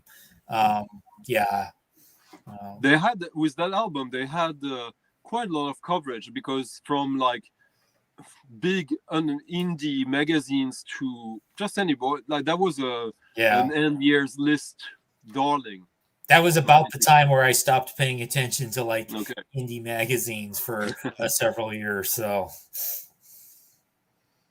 when I say indie magazine, I'm even talking about like stuff like the New Musical Express and the Melody Maker, which are British. So yeah, maybe not as influential. Well, for me, it would be more like I used to have a subscription to it. Was called Alternative Press, which was a magazine in America. Of course, I know it. Like CMJ, Spin would be more commercial, but still. They would talk. Spin definitely knew about that record when it came out. Yeah. I bought those. I would sometimes buy those publications off the rack. I never subscribed to them. But City Slang was an indie label, but it was not a small indie label, right? No, actually, City Slang, because that's the European pressing. Yeah. It was Thrill Jockey in the US, of course. Yeah, Thrill Jockey is what shows for all the Tortoise releases. Yeah. Okay. All right. Well, then now the ones that I've shown so far have all been CDs. Now I'm getting into the very few vinyls that I'm going to show, and kind of surprised maybe that anyone didn't show this one. This is like one of my favorites from that year. Placebo. Yeah, Placebo. I just love this album. And I was at someone's um, home the other night. What we were doing is, we would bring records and then we would play just a single song from an album and take turns, playing ones. And I played Teenage Angst from this song or from this record rather than, Nancy Boy, which was, probably the song that everybody has heard of, etc. But there are really a lot of good songs on here. But Teenage Angst, I love that song because, of the line, since the day I was born, I started to decay, and now nothing ever, ever goes my way. I mean, I just love that line. It is just, to me, it's just succinctly states existence, period. I saw that record in the thrift store yesterday. Oh, this is like, it's kind of, God, how would I categorize it? It's a little bit post-punky. It's a little bit power pop. It's a little bit, it's a hard rocker. It's not like it's not like a smooth listen for the most part. And also the lead singer's voice might not be to everybody's taste because it's a little easier to take than like Geddy Lee. But and I like his singing. But yeah, to me, the whole record is really good. Placebo. I don't have anything else by them, but and I love the cover too. To me, the cover really expresses the content of the album in so many ways. Actually, Seb, I have. I think I like a lot of songs by Placebo. Tasting Men from 2000 was the one that made me discover Placebo. I don't know how much the difference from what they did after 2000, but they have released some great songs. They have released a marvelous, fun version of cover version of Boney M's "Daddy Cool" that I thought was pretty funny, a whole lot better than the original. And they also released another great cover this year by Tears for Fears Shout that also is red. So I a lot of Placebo's tracks is really, really good. Yeah, but you have a vested interest. There's a Swedish guy in the band. Yeah, that's correct. That is correct. The one nowadays is one Sweden, one British. That is correct. And this new release, I haven't heard the new release from is either this year or last year, but so I have no idea what it sounds like. Well, the Tears for Fears cover doesn't differ that much sound wise. It sounds pretty much alike, but it is pretty cool actually. But the album that Richard showed, it was huge in '96, and I had lots of girlfriends who loved it. But for me, it's kind of it's probably the beginning, the first album of this emo thing. For me, it is totally emo, and I absolutely hate it.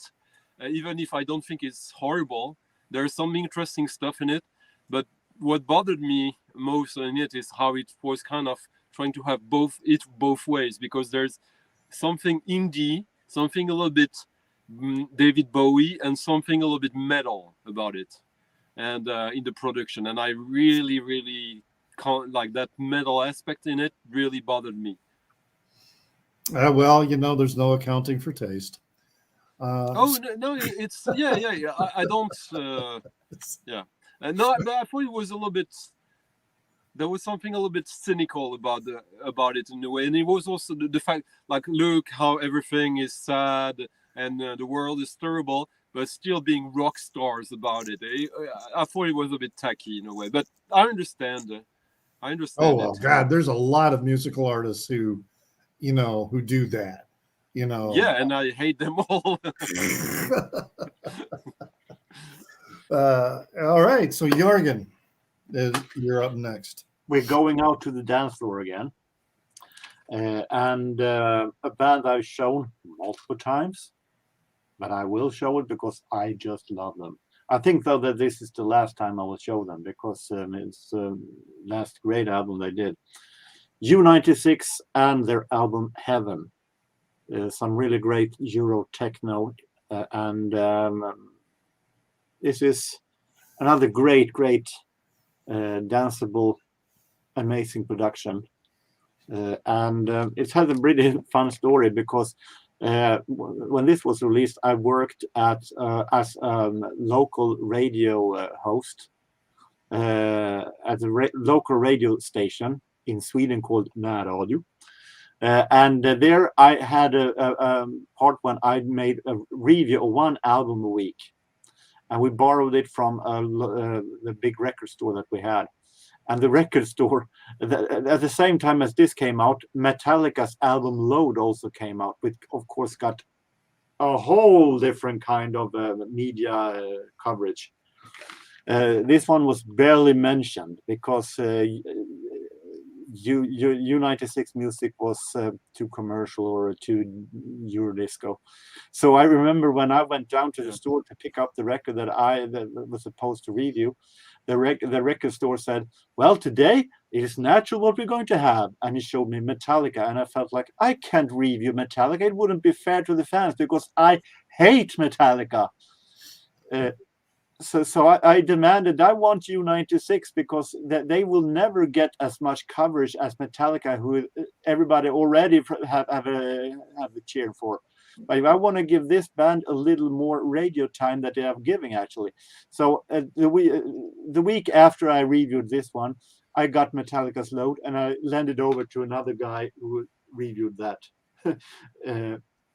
So I reviewed this, and this is a really great album.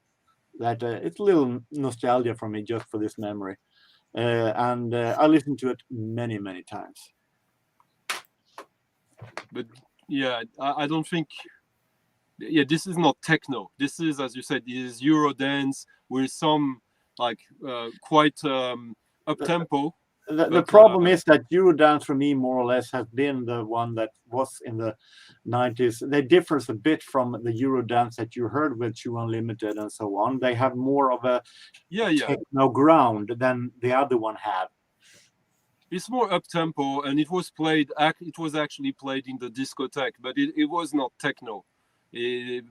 Which fine, it's just something different. But what's funny though is that how many records did they have before that? 1, 2, 3. And they're named U96, and we reviewed them for their 96 album, and you decided to give them like coverage on your radio because of the problem is that U96 have had hits, yes. But their albums were hardly mentioned in any media, comparing to Metallica, who was lifted up as a hell of a great album by every media. So I felt like give the Eurodisco some space instead of Metallica. That was my point. There's a reason for that also, is that like Metallica is a band. U96 is not a band. It's producers. It's a studio project that it was never really a band. They performed some songs in festivals like with dance. It was like Milli Vanilli, like in a way. Details. It's music still, and the music was overshadowed by Metallica. End of story. All right. Well, sometimes there are bands that and Jorgen's still mad about it. Oh my! This would be a great time for me to show Metallica, but I'm not going to. Oh, well, all right, Chris, what do you got then? Okay, I'm going to show Not a Surf with their album High Low. French band. What's that? French band. No, they're an American band. Yeah, but the lead they are singer popular in France, though. No, the lead singer was half French, and they marketed themselves as French in a lot of interviews. Okay, well, they market themselves as American in American interviews.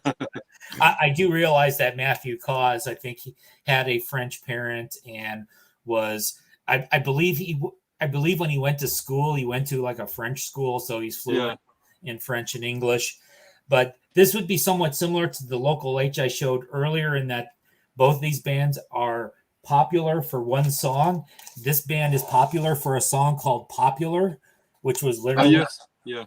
I'm so I remember it. And the point that I want to make about both Nada Surf and Local H is that both of these are prolific bands that have extended their careers throughout today, made a lot of good albums. What? They still exist? They still exist, yes. Yeah. Oh, and Yeah, they released something in 2020. And they still make music for 16-year-olds? No, that's like the point I'm trying to make, is that this band is known for one song, which is actually not very representative of the band in general. So, reading from Discogs, Nada Surf, American alternative rock band from New York, formed in 1992.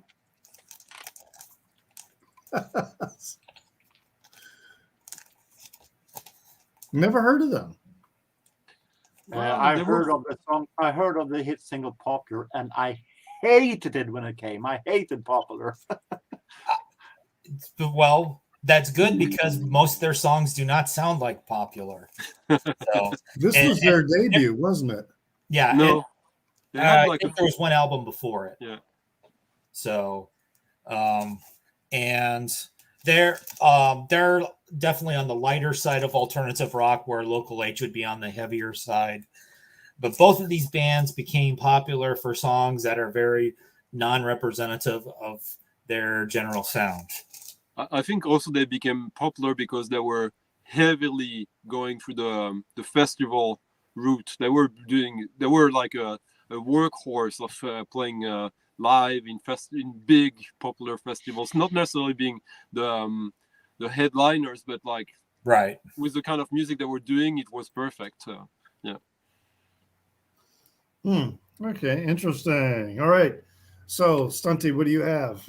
So I'm going to talk about a record that is almost, it's as if I was talking about a label, which is basically the Hail Mary of a genre as far as I'm concerned, which is trip hop.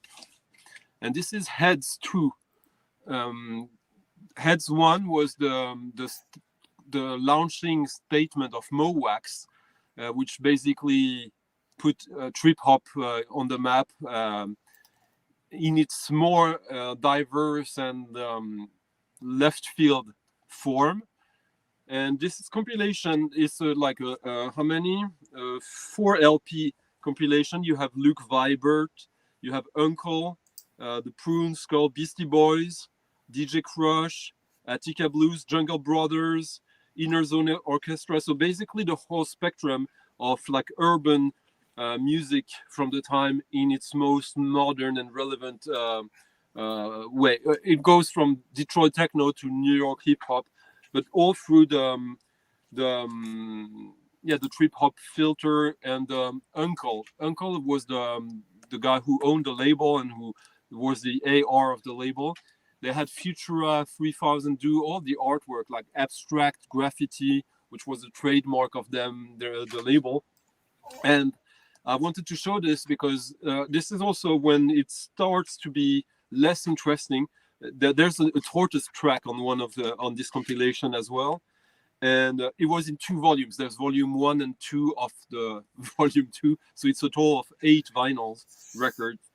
And Uncle, who was the main figure in all that, he did one of these remixes of Jed by Tortoise the same year, and also a remix of that track of Odile that you mentioned, Richard, the What's Not, or something like that, from Beck. Oh yeah, you're talking about Where It's At? Yeah, exactly. The B-sides of the single was a remix by Uncle, the AR of that label. So that was a very microphone. And the remix was quite much better in my opinion. There was also a remix by FX Twin with the next single on from that album. So he knew where to go to as far as relevant remixers go. But yeah, Odile was. But yeah, Mowax, huge label, huge catalog. I believe they still kind of exist, but like the apex of it was 93 to 96, where it was like everything was exciting about what they were putting out. All right. Well, I'm going to show my one single that I have, 7-inch single I'm not a big single collector. And the only reason I have this is I was buying, there was another record that I was buying from a vendor, and it was one of those situations again where I could add other titles and still have the same shipping cost. And therefore it made the album that I wanted to buy, more reasonable, and whatever. So, with the things that we rationalize when we go through this. And actually it was records from Alternative Tentacles, the label. And so I saw, and it was the cover that it was a blind buy, and it was the cover, that sold me on it, and that was this one. So the band Molotov Cocktail, and the single Jerks in Progress. And I mean, I saw this cover and I'm like, okay, what the hell? I am going to get this. And actually there's 4 songs on this 7-inch. And the back cover too, just really wild. It's just basic black vinyl, but with the Alternative Tentacles label, and then that. But I really ended up liking this. It's punk, post-punk, hardcore, and it's just 3 guys, a guitar, bass, and drums, and really, really good stuff. So for a blind buy, just buying it based solely on the image of the cover, it was a good buy, and I do like it, do enjoy it. So I do like that punk and post-punk hardcore quite a bit, especially a lot of the stuff that's on Alternative Tentacles. It's a pretty good label.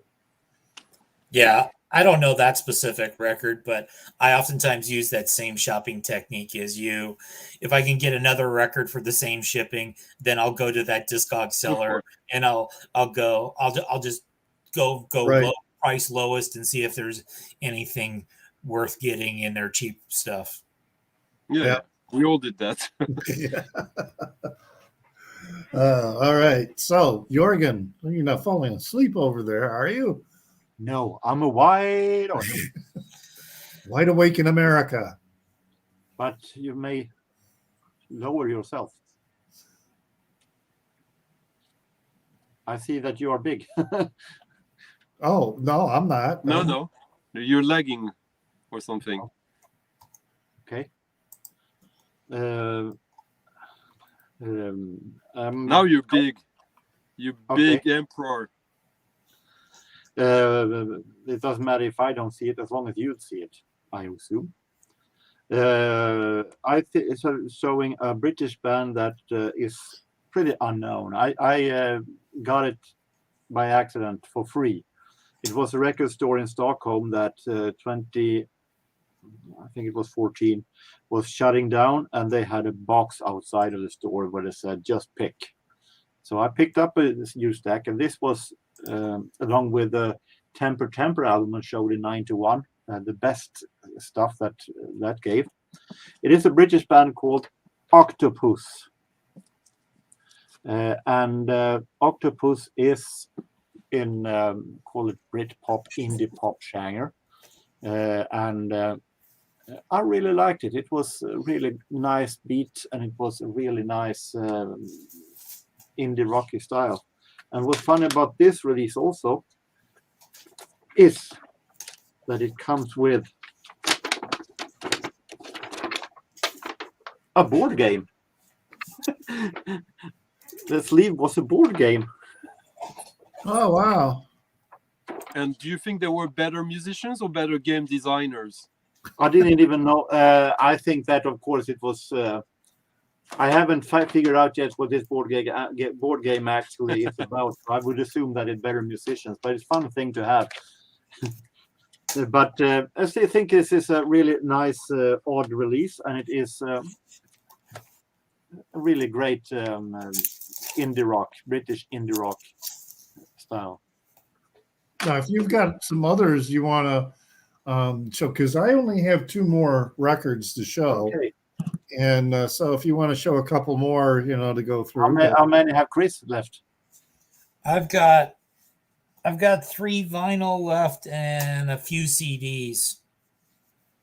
Yeah, so I was really short for this year. So I can take a few more. Yes. I had 443 records in my collection from 1996. And we won't leave until you've shown every one of them. Oh, sir, please do. Please leave before that. No. I take 3 more for this round. All right. I have All for One, some Sweet Soul. And if I were here in '94, which I wasn't, I would have shown their debut album. This is a live album at the Hard Rock, and it is really nice live soul album. Sweet singing, and of course, I Swear is part of it. But I really do like it. George Michael, older, of course. Wow. A really smooth and relaxing album with some really great smooth dance beats, and of course Jesus to a Child, which could have been kind of a baby brother to Careless Whisper, maybe.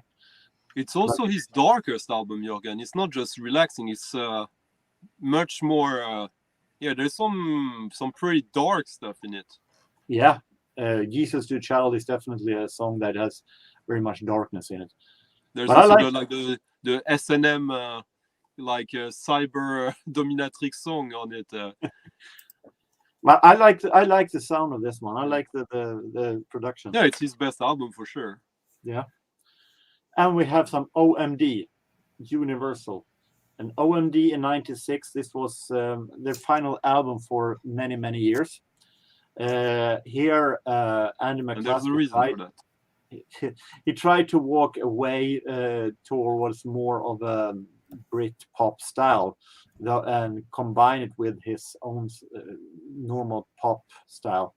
But I think it's underrated. I think that Walking on the Milky Way, the hit single, was actually really good. It's not their best album. It's definitely not his best album, but it's a good and underrated album, even though maybe the style didn't fit him that much. I had a OMD album that I really, really, really liked, and then I saw another one of their records in the store, and I picked it up, and it was Dazzle Ships, and I got it home and listened to it, and I threw it away.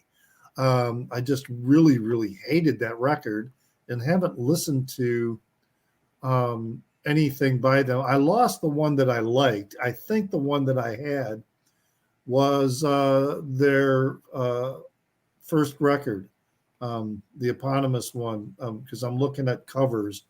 It could have been Organization, but because that was 1980. That's probably about when I was listening to it. But yeah, that Dazzle Ships album, just I've never listened to them since. And so it's one of the weaker albums indeed, even though preserve the memory, Richard. Preserve the memory.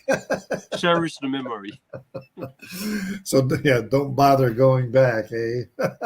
We must always go forward. It is no use to go live in the past. The best OMD is, I believe, is still. I'm not a huge fan of them at all, but I think that the best one is still the one with the blue and orange cover. One of their earliest one. That's their first one. Yes, that's their first one. Yeah. And I think that was the one that I had. And I was like really, really impressed with it. It is a And good one, definitely. yeah, and then but then when I got Tassel Ship, it was like seriously. There's only two records that I ever bought that immediately after I bought them, I threw them away, and that was one of them. And the other one was Viva Dead Ponies by who was that? I can't remember the name of the band because Good. Let's not remember them. but I really loved the song Oh. Blues for Ceausescu. That was a really, really great song, in my opinion. And then when I bought the full album, Viva Dead Ponies, it was like, fuck this shit. And I threw it away. It's quite liberating. I mean, when you're young, when you're a teen or whatever, and you're buying your records, and you buy a record that you don't like at all, and because it costs you money and you don't have money, you force yourself for years sometimes. You inflict this fucking shit. But like when you finally get at this age where like, okay, no, that was a mistake, and you immediately discard it forever after having, that is quite liberating. I had quite a few of these. Like, okay, no, that was a mistake. Let's forget about it and not give any. I think my biggest memory of that is when I bought my absolute first album in 1986. Paul Hardcastle's Safe Tide Baby, because I love 19. I want an album filled with sound effects and so like that was, and got home. 19 was in a remix version, and the rest of the album, with one exception, were smooth jazz, mostly instrumental. I felt like this doesn't sound one bit. So I was very disappointed at that album. My father copied it on cassette though, and I gave it a couple of chances. And today it's one of the most important albums I have. Yeah. All right then, Chris, what have you got for us? All right, I'm going to show a CD and I'm going to show a 10-inch record.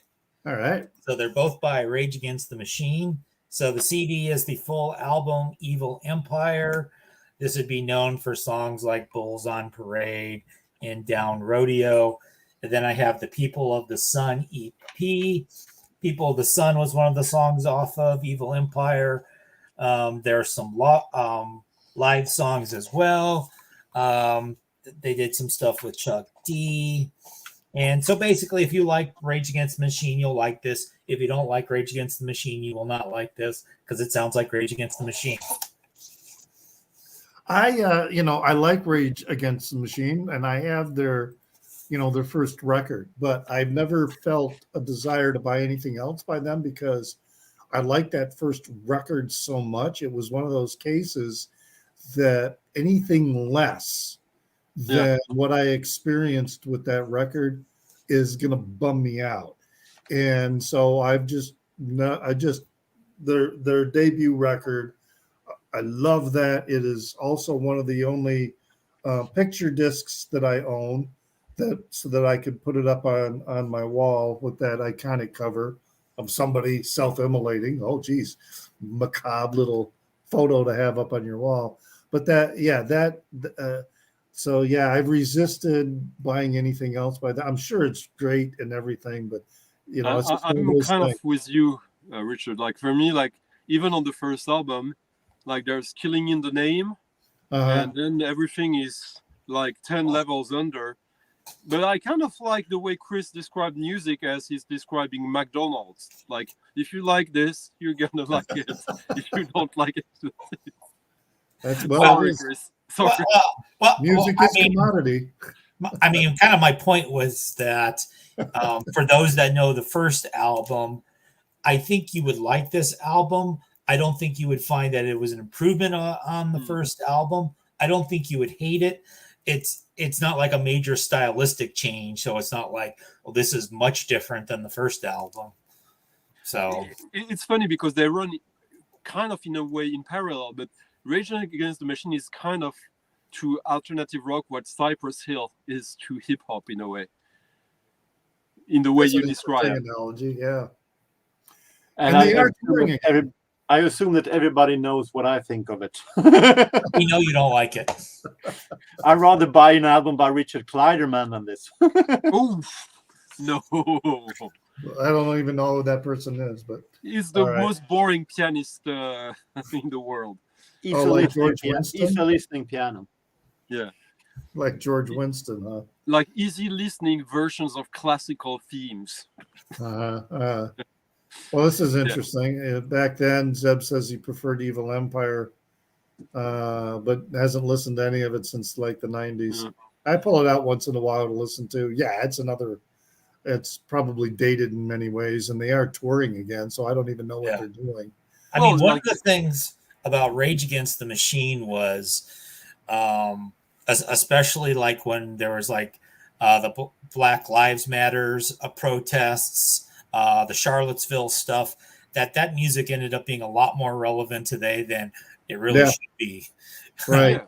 And Because there was a whole genre of videos on YouTube which were basically like young black teenagers listening to Rage Against the Machine for the first time, and they immediately got exactly what it was about. Where you'll have like guys like Paul Ryan, I love Rage Against the Machine. You're the machine, buddy. Yeah, it's like with Nirvana you had societal angst. With Placebo you had the emotional angst, and with Rage Against the Machine you had the political angst. Yeah. Oh yeah.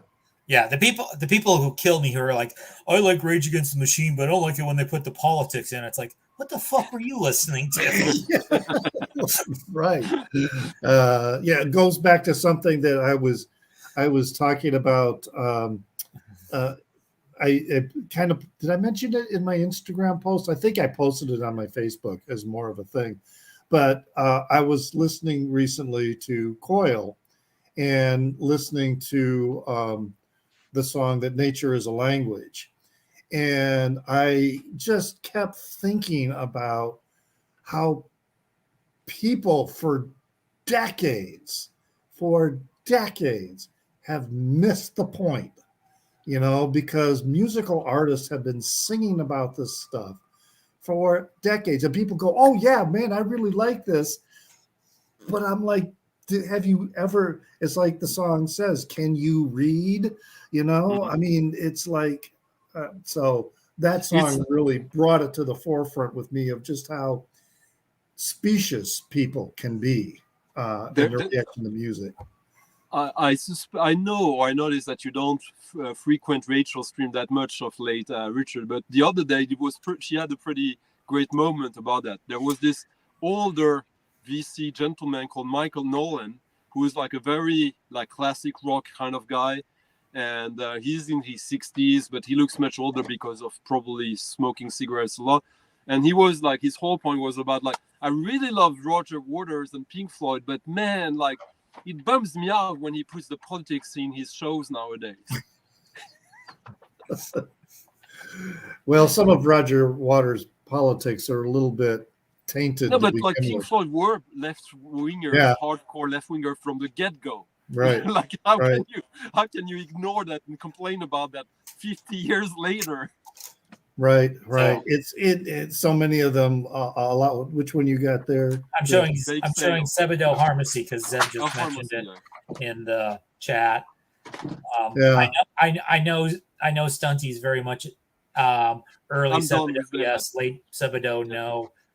I don't like Harmacy as much as Bake Sale from a couple years earlier, but it's not bad. Yeah, it's just they got more like, I think they got success, and that fucked up the music for me. I mean, it was great for them. They had success, which they did. They didn't want to have just nerdy teenagers like me. This is much more. This is not Nada Surf, but it is more Nada Surf than it is the early stuff. Yeah. Yeah. Well, you're up now, Stunty. So I'm going to talk about like yeah. And show the modern Nada Surf sounds appropriate for people our age. I'm going to talk about the very first records I bought multiple copies of when it was released. So so how old? I was 19 or so, 18, 19.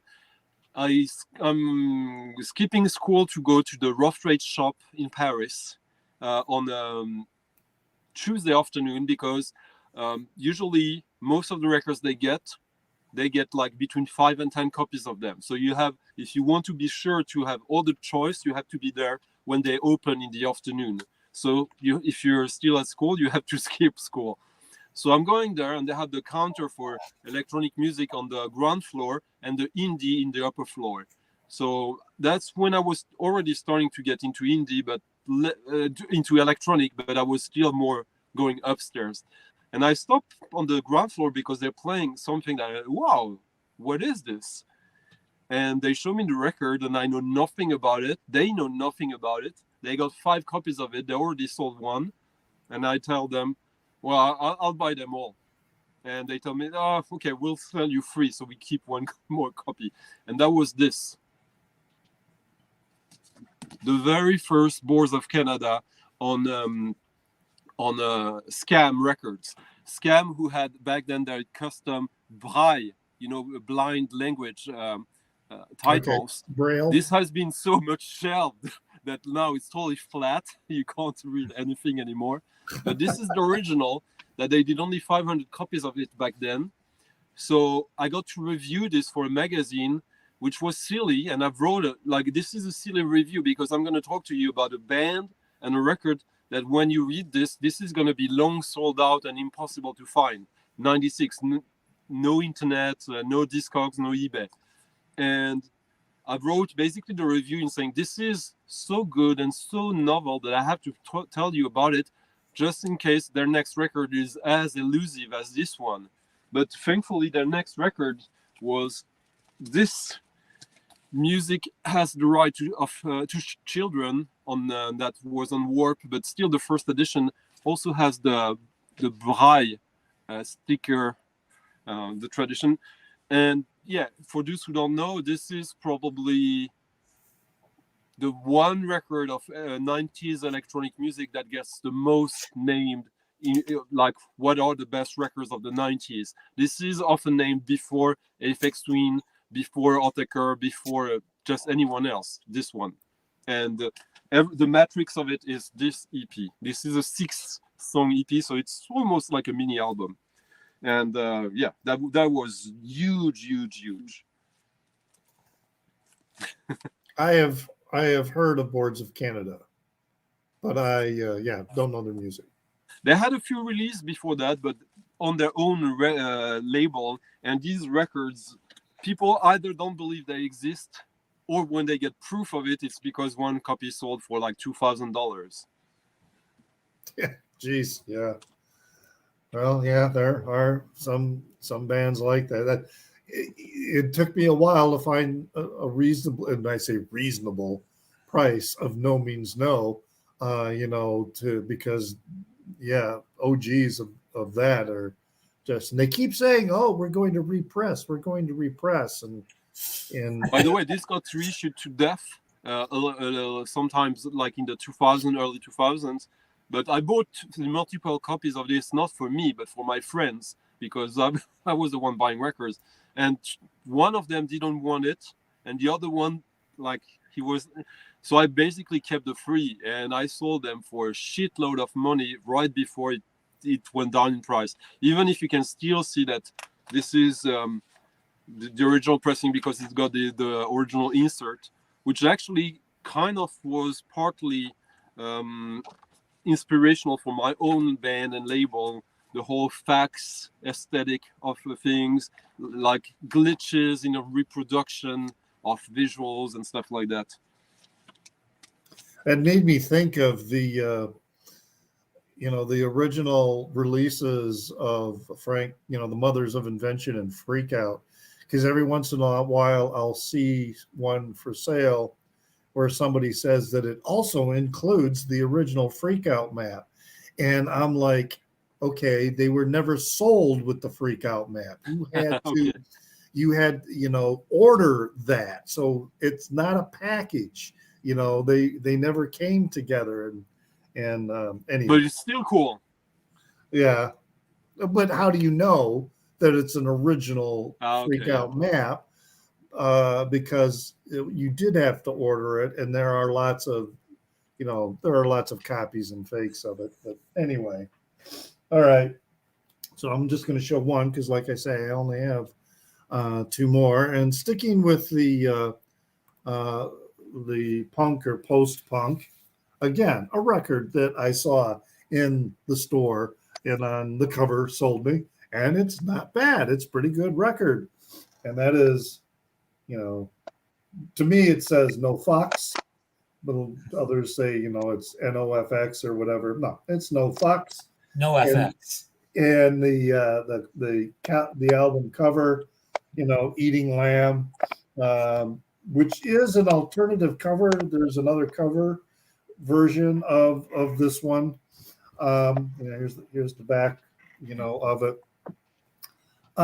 It's on some very colored vinyl. But yeah, very very cool punk, post-punk, hardcore. And it's interested me enough that maybe I'll get around to picking up some other by them. But this was definitely a release that I got solely because of the cover. So very prurient, I guess, is the best way to to describe it. Yeah. And I don't know if people say they call it NOFX because they're trying to be, careful about it or whatever. But I think there are a lot of people who just never got it. I'd always heard it pronounced No FX. Right. And I'm like, come on, it's No Fox. I think they also pronounce it No FX. Well, I'm not the shanger. I'm not the. To me, it's just because that's kind of the music. They've got no fucks to give, so it's like that to me. That's why I don't know what they want with this cover, but it gives me a whole different kind of vibe. When I like Richard's take, though. I must say I like it, but maybe you know what? Maybe it's because. Everyone said like maybe MTV or stuff like that, they wouldn't say No Fox, and we heard them say No FX, and maybe the intent everybody thinks about it, but yeah. And and maybe they're saying No FX because they're alluding to the fact we have no special effects in recording this; it's just raw recording.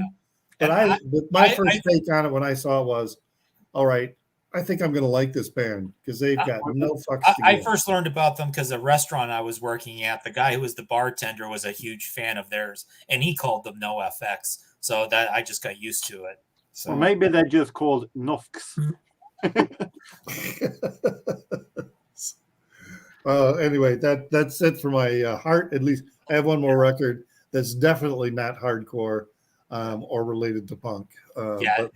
They always tried to have like puns in their titles or their album covers, and they were always trying to be kind of shocking. That was kind of their thing.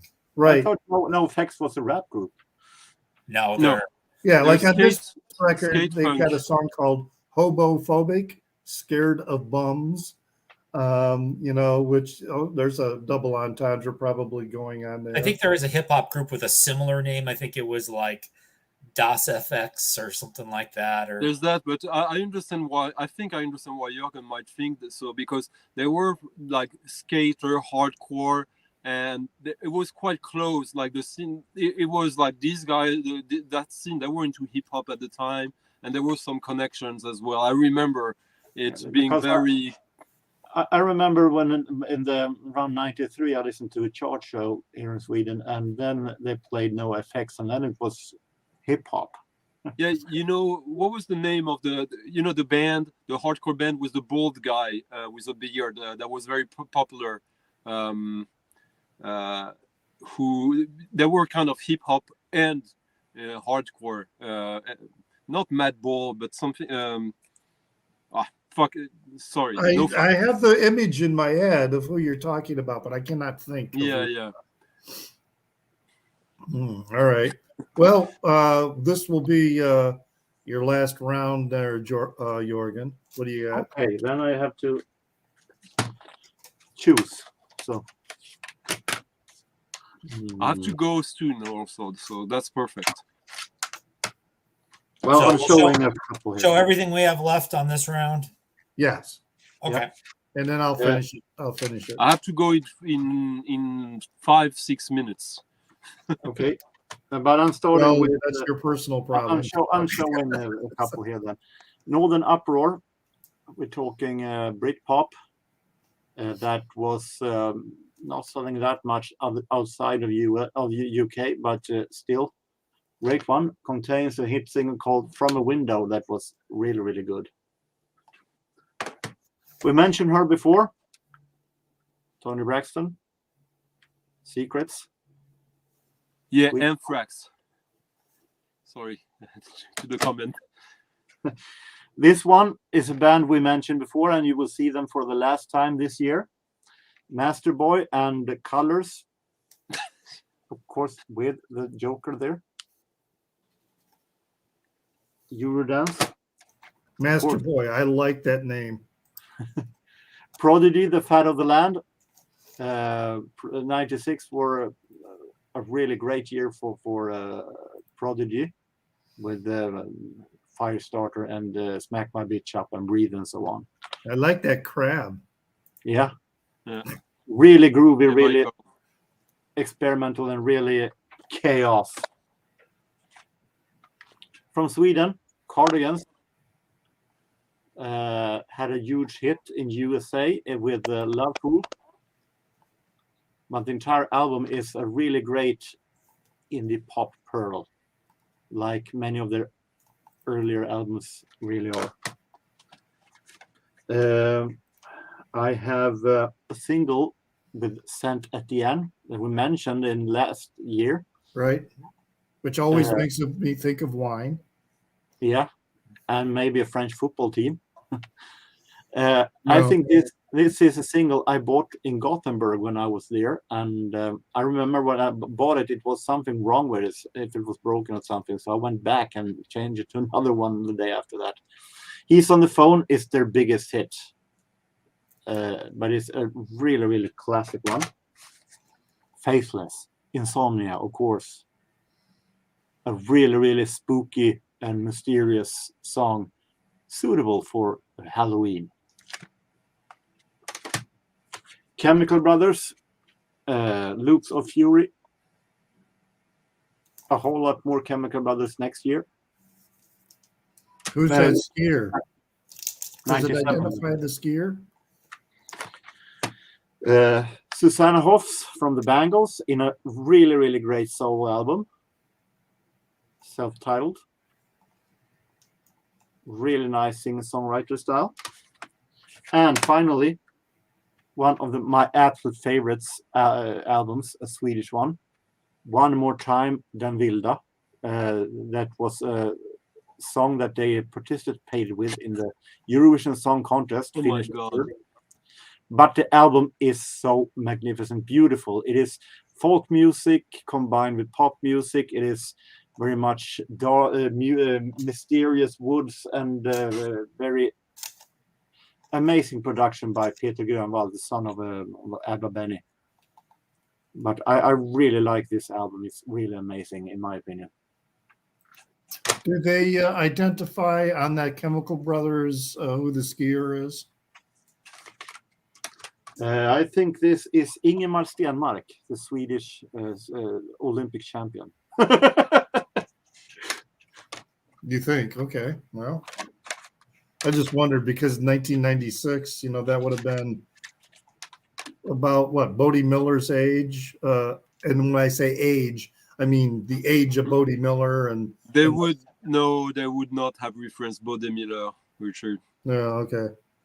Well, would you be surprised if I say that it might also be a totally unknown that they have model they have photographed going downhill? Well, I'm sure they have a credit in there of the photo, or maybe they just identified the photographer rather than who was in the photo. But It's stunty. He was a male model after all. yes. That's still an oddly specific question from Richard, I think, but let's leave it at that. All right, Doesn't Chris. say what do anything you got about who the photographer is. All right. So I'll quickly go through. I've got 2 more records, 2 more CDs, all over the place, genre-wise. Descendants, Everything Sucks. So I've nice, heard quick of this. hardcore songs. They're probably more known for being their 80s output. And then let's just do a completely no. We'll go to Fiona Apple straight off the Descendants. It makes no sense. Title, I believe this was her debut album from 1997. If she was still pretty young then.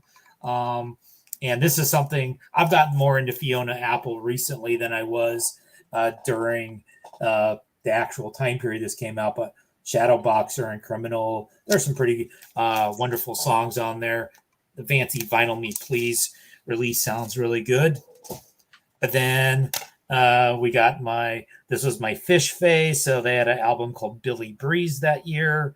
The last song on the record, called Prince Caspian, is one of my favorite Fish songs. You shouldn't put your best song at the end of the album. And then finally, here's for me a one-hit wonder, Republica, Ready to Go.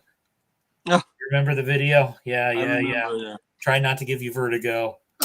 I'm done. I've heard a lot about that Fish album that, people have said, if you want to get into Fish, that's the Fish album to maybe get. So, Probably the albums at this time period, like Rift from 93, Hoist was 94, 95, and Billy Breeze. This would be probably their most accessible material. Yeah. After that's kind of boring. Before that's pretty wanky. So. Yeah. All right. All right, Stunty, what do you got for us? I'll show something that, like you mentioned one round ago, and it's the first album by a band that is dear to me that I bought. The first one that I bought when it was actually released. This is called Present Blacklight District. So Blacklight District is Coil. They just let's have another name for that project. Yeah. The cover is by Steven Stapleton from Nurse's Wound. This got reissued 2 or 3 years ago. For me, that was part of the soundtrack of my youth. So klart, Jürgen. This is compared to their previous studio album, which is Love Secret Domain from 91. This is 5 years later. They had like other records between, but they weren't released then, or it was specific projects or remixes. So this is way more electronic. This is basically really the first album of the last stage of Coil. And I don't know if it's because it's the first one I bought when it was new. I had records from them from before, but I didn't buy. I bought like a couple of years after they were released. But this one, so I remember going to pass my final exams, listening to this. There's a song on it called Stoned Circular 2, which is probably one of their most psychedelic songs. And the whole artwork is pretty psychedelic, as you can see. There's also a song called Blue Rats, which is kind of like an EBM pop song in a way, but also very psychedelic. And yeah, it's... So I don't know if it's my favorite Coil album. I wouldn't say it is, but it's probably it's the one that comes first in mind because of nostalgia in a way. But it still has some stuff that I love, and they've released new versions or alternative takes on the Stoned Circular one here that are showing the full potential of these sessions, because that's that kind of band that whenever they were doing an album, it was a project, and there was a whole body of material that was selected for the record, and some that wasn't, but that sometimes it was as worthy of it. And back then it was limited to 1,200 copies, and I got copy 101 or 1,199. Sweet. Just made the I cut. saw you on your recent live stream showing The that last one one's still for sale. of the bootleg, the bootleg.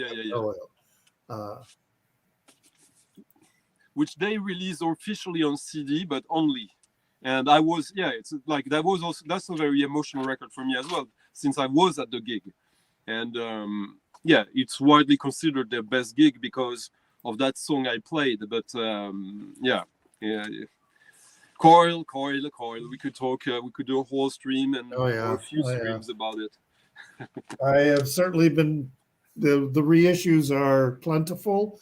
I am seeing them more with greater frequency in the store, and I'm buying them as soon as I see one. So I've Yeah, already. Ape of Naples is the upcoming one, and that should be interesting because it has 9 unreleased songs on it, or rare songs from the original version. They might be bullshit because they might be unnecessary. We'll see. I'm not pre-ordering it. I want to be able to listen to them before. But there's also, well, there's a few Coil-related things. There's also a reissue of a CD of a performance called Queens of the Circulating Library, which was the inspiration for my first website, webzine, music webzine called, in French, La Librairie Circulaire, the circular library, even if it wasn't the circulating library. But yeah, so that is also very close to the heart. Yeah.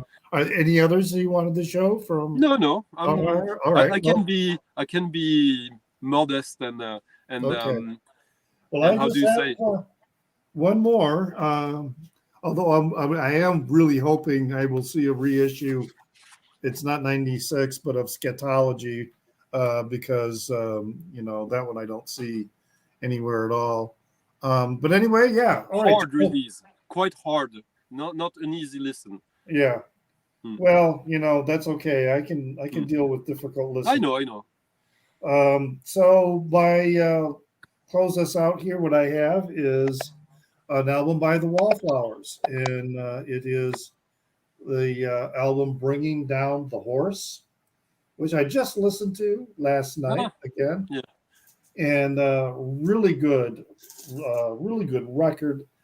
And it is, let me pull out the insert here. It's just it's a black vinyl, but this is a new reissue. But opening up with the really, I guess you could call it their hit or big song, "One Headlight," but it's really a good really good song. And Sixth Avenue Heartache, oh, I just really love that. Josephine, I really love that song. God Don't Make Lonely Girls is a really great song. I especially like this the line that where he sings, "I didn't even touch her, I just slept next to her and looked at her all night long." It's just a really interesting line and a good line. Three Marlenas. I mean, there's so many good songs on here. Angel on My Bike. I really found the closer, though. I Wish I Felt Nothing. I don't know. It seemed to me that I think I would have reversed. I would have closed the album with Angel on My Bike rather than I Wish I Felt Nothing, because it kind of, I don't know, it just ends the album awkwardly. I don't know. I felt like maybe there could be a different closer for that. But I do love Jakob Dylan. Most of my releases of Jakob Dylan and the Wallflowers have been CD releases. This is the one on vinyl, that I have that I think I don't know. I have to go. I don't want to be impolite, but sorry, guys. Well, thanks for joining us while you did. All right. See you next week. And but yeah, I do really like the Wallflowers, and I'm glad I found that particular one to bring into my collection. I wish I could find some more of their material on more material of theirs on vinyl. Not really. I haven't really given them that much of a listen. I know that Mike at HubTunes is a really big Wilco fan. But yeah, Wilco is not something, is not a band that I really have really paid that much attention to. I think the Yankee Foxtrot or whatever album is Yankee Hotel Foxtrot. Yeah. I might be misunderstanding them, but they kind of became a little more. They use a lot more. My perception is that they use more country elements, in their music, with Well, later releases. Well, I mean, Jeff Tweedy from Wilco came from Uncle Tupelo, which Yeah, was kind of one of those no depression, early alt country bands from the early '90s. So it's kind of natural that there's yeah, some of that element in it. I and have some Wilco albums. I mean, John, they're one of those bands that I feel like I should like more than I actually like, and I keep kind of hoping they click with me because I probably have 4 or 5 of them. yeah, I'm kind of in that same camp as well. Is that I appreciate who they are, what they did, and the music, but it just wasn't something that not like Mike at Hub Tunes. I mean, he really loves Wilco and Jeff Tweedy and a lot of the other solo material that they did. It just, yeah, it's not something that I ever clicked very strongly with. But there we go. So yeah, we've been doing this for 2.5 hours, and that's pretty good considering I didn't have, Jorgen always has a lot that he can bring out. And when Stunty joins us, he always has a lot. I was pulling up 97. I've got a couple big hitters, but I'm gonna have less material than this week. Well, I haven't looked at what was released that year yet to see, but my guess is I'm not going to have a lot of material either. 98, 99, I will most likely have very much slimmer. Yeah. Because those were years when my interest for recent pop music started to decline.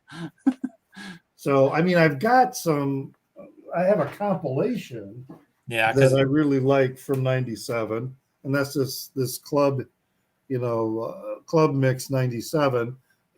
The songs aren't from 97, at least a lot of them are not. I know that I've got a CD somewhere that has the Quad City, whatever the hell their name is. But that song, Come On Ride It or whatever. What were they called? The Quad City. I can't remember. I know I have them on a compilation. But anyway, that's it, folks. Thanks for joining us today. And again, thanks to Jorgen and Chris and to Stunty. Remember, as it says on below, you can find me on Instagram. But as always, please remember to pray for the people inside your head, for they